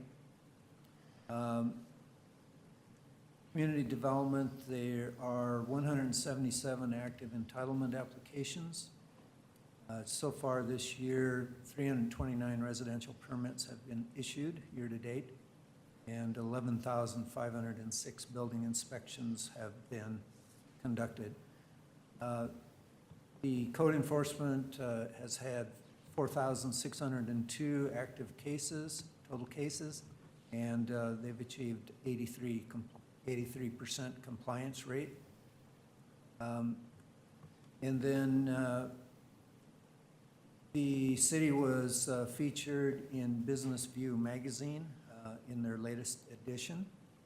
For Public Works, there was a grant submitted for $2 million for the 88th Avenue project, and also for I-270 in Vasquez, a $2 million grant application was also submitted through Congressman Perlmutter. So both of those went through Congressman Perlmutter. 112th Avenue, there was some remedial work that needed to be done. Seeding has been completed, and the 12-foot sidewalk was replaced wherever there was cracking. Also, Bobcat of the Rockies provided skid steer training for 15 of the employees in Public Works, and that was hands-on training, and we received good feedback from the staff, and even some of the experienced operators stated that they learned new things, so that was a very positive move by Bobcat of the Rockies. We had an emergency situation pop up on Tower Road at 104th Avenue. There was a slab that was dropping. Took tilting back and forth when heavy trucks went over it, and staff made a temporary patch to make a smooth transition between the through lane and the turning lane to prevent accidents based on that. Bison Grill held a Titanic anniversary dinner and also Easter brunch. Both of those were very successful. For an example, they had best dressed contests for guests, and they had a string quartet playing music during the dinner. For the anniversary dinner, they had 88 guests, and for the Easter brunch, they had 334 guests. So again, very successful. If there's no objection from council, HR will repost the city attorney position, and we will advertise that for a 4-week period, again, assuming no objection from city council. And then I want to correct one thing that I had reported on several weeks back. I had reported that there were LED stop signs that were being installed. That was incorrect. None have been installed so far, so I wanted to correct the record on that. And then do you want to review the upcoming session? We're running Okay. out of time on that. All right. Thank you, Mr. Stingelberg. Does anybody on council have any questions for the city manager? Mayor Pro Tem? Thank you, Mayor. Just a quick question then, Roger. When will you give us an update when some of the LED signs will be installed? We've asked Public Works to give us that information, so 2 weeks? I've asked for a turnaround of information for 2 weeks, so that's correct, sir. So 2 weeks? Okay, thank you. Councilmember Davis? Thank you. Mr. City Manager, quick question for you. Councilwoman Noble and I were speaking about this earlier tonight. The King Soopers up on 104th, that shopping mall, anybody that's been in there would be very honest in saying that the parking lot is nothing but a bunch of landmines. I mean, it would make little children on bicycles disappear in some of those holes. Am I exaggerating? Not at all. My question is that something that King Soopers or the owner of that shopping center is responsible for? Or is that something the city's responsible for? Can you advise on that? Sure. That is a responsibility of the property owner, and so we will reach out to the property owner and ask them to get that taken care of. Great. Thank you very much.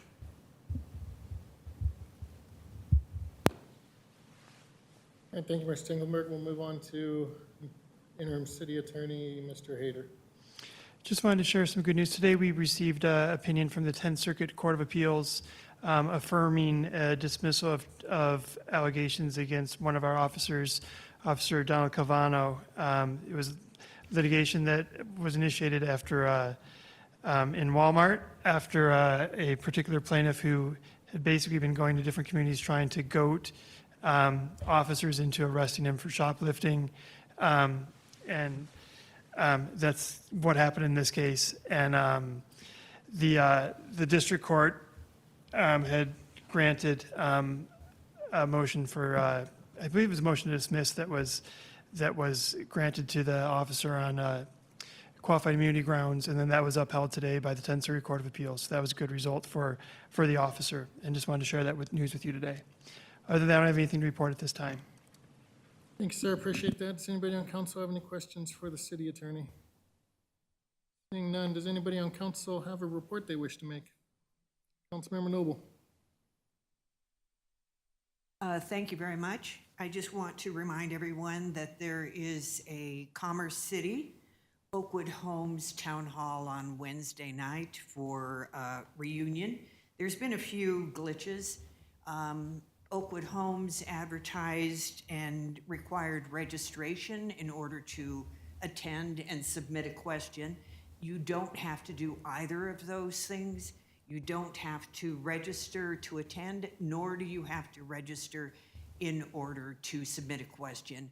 You can go to the city's website. The web address is c3gov.com/reunion and fill out that information there.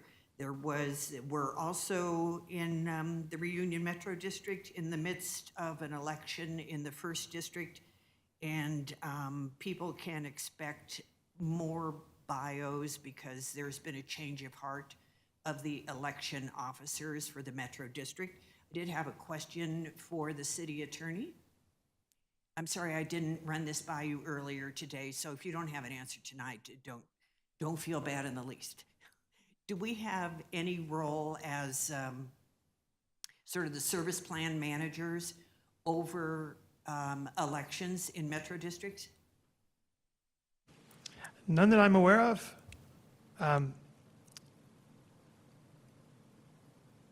I can look back. I can't imagine what oversight we would have in those processes. Okay, thank you very much. I joined the senior commission, was part of the senior commission who visited Madonna Plaza. This was our very first official visit to one of the housing authority buildings, and I would like to say that it is extremely well run. There are very happy residents, and I just think it's really a terrific operation that they have there. Perhaps it helps that it's a nonprofit, Catholic Charities runs it. The seniors who we met with had two complaints. One of them was the lack of transportation, and even the fact that they're close to Eagle Point. They're within walking distance, but we have to keep in mind that not all seniors are active adults. There are many seniors who have disabilities and are unable to walk, and so even though they could see Eagle Point from their window, they actually can't reach Eagle Point. So I hope that in the future we can take a look at transportation. Their other issue was communication. They are not receiving communication from Commerce City, and were not aware of many things that we discussed or brought to them. I did want to mention also that I'm still looking for the cost of city services per residential unit in Commerce City. And finally, I got this message from a constituent, and it's important for us to think about as we go forward on development. If you're curious how ridiculous the childcare situation is in Reunion, our kids, that he has twins, are finally old enough, kindergarten, to be registered for early after childcare at Reunion Elementary. Their childcare registration opened at 9 a.m. this morning, and within 5 minutes, all spots were filled, and there is now a waiting list. He goes on to say, we would have had to continue sending them to their current childcare on the other side of 104th. By sending them to Reunion Elementary for childcare, we won't have any bus issues, and we'll save over $10,000 next year. Think about that. A 5-minute window in time determines whether or not you have to pay an extra $10,000 for childcare in Commerce City. Ridiculous, he ends it. Thank you. Mayor Pro Tem. Thank you, Mayor. I'll make this quick, but I also had the pleasure of attending the event with the Senior Commission on April 13th and interacting with the seniors that reside there. And also on April 14th, Councilmember Noble and I attended the Senior Commission meeting. That's all for my report. Thank you. Any other council members wishing to make a report? Seeing none, I'll be brief. Thursday evening, I sat down with David Foster and caught up with him over development going on and projected. That's all I have for report. So we do have an executive session that is scheduled for 2 different purposes. We do also have an automatic adjournment in 28 minutes. Anybody on council wish to make a motion? Councilmember Hurst? I'd like to make a motion to approve a 30-minute extension of tonight's meeting. I have a motion to extend the automatic adjournment by 30 minutes. Is there a second? Mayor Pro Tem? Second the motion. I have a motion and a second to extend the automatic adjournment by 30 minutes. Is there any discussion? Councilmember Madera? Yeah, I won't be supporting the motion. I think we really need to work on, our brevity and keeping to the 3 minutes that are allowed per council member per discussion. So For that fact, I won't be voting in favor of this. Councilmember Grimes. Thank you, Mayor. I also won't be supportive of the motion. I think there are a number of items on administrative council business tonight that could have been included in noticed business per our policy that was implemented for the purpose of helping staff manage our agendas more appropriately. So I won't be supporting the motion. Is there any other discussion? Okay, all those in favor of extending the automatic adjournment by 30 minutes signify by saying aye. Aye. Any opposed, say nay. Nay. Okay, motion is going to fail 4-5. Given that we do not have enough time to accurately conduct our executive sessions, we'll recommend that we move those to a special meeting next week prior to the study session. I don't believe you have to take any action after the executive session. I would actually put on offer, if I may, prioritizing the second executive session discussion above the first, as there is a time-related response that we at the city have to be able to give. And when is that response required to be given? We have asked for an extension to this night, but I would say the matter of question that we need to discuss with you, that individual, that property owner has waited time so that we could have this discussion during a regular meeting. I do not know if they will continue to wait an additional week or two, but I would say the conversation is timely. All right, is there an individual who was on the winning side of that vote to not extend that is willing to put a motion to reconsider?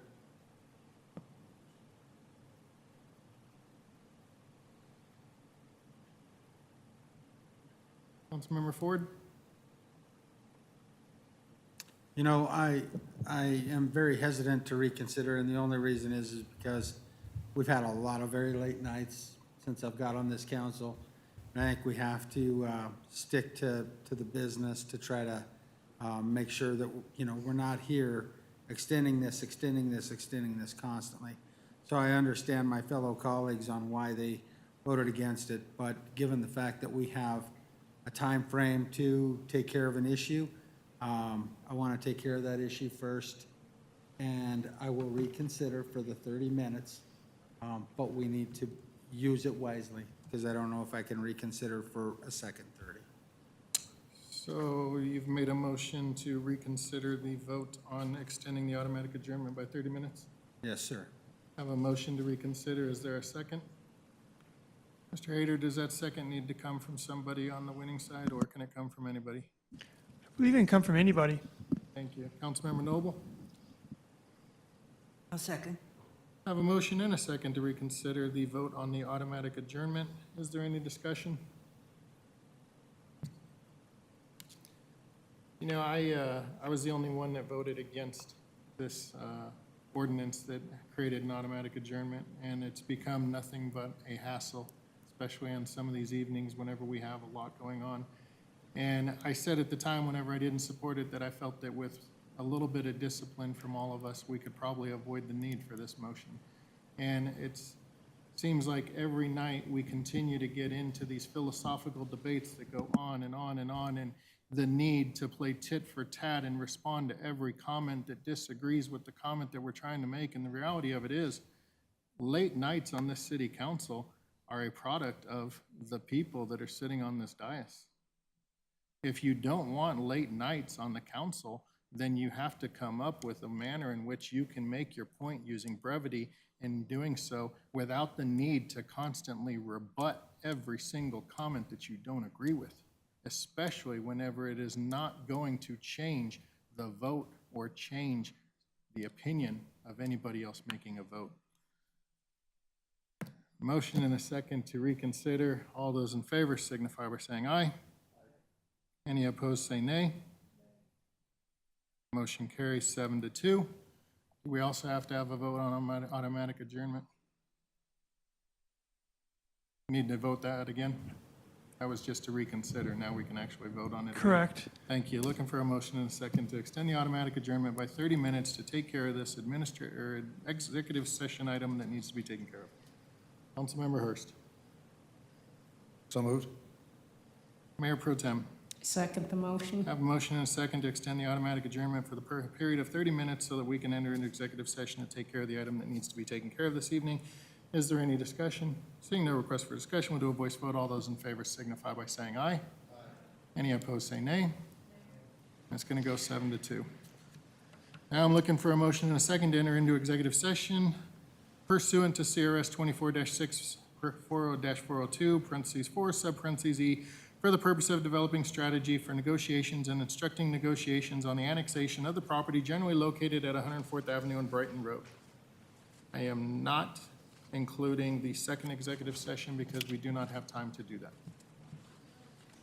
Councilmember Ford. Councilmember Hurst. Second. I have a motion and a second to enter an executive session for the purpose stated. Is there any discussion? Councilmember Madera? I thought the request was the other way around. Yes. We need the second one due to timing. All right. Thank you. Please revise your motion. All right, motion is now to enter an executive session for 24-6-402, parentheses 4, sub parentheses A, regarding the purchase of real property for the purpose of historic preservation. Councilmember Ford? Councilmember Hurst? Is there any discussion? Seeing no request for discussion, we'll do a voice vote. All those in favor signify by saying aye. Aye. Any opposed, say nay. Motion carries 8-1. We are in executive session. Council will not be taking action after the executive session. Therefore, the recording is going to end. Members of the public and chambers are asked to vacate the room so we may begin the executive session. To everybody else, thank you. Have a good night. We'll see you next week for a study session. Have a good week.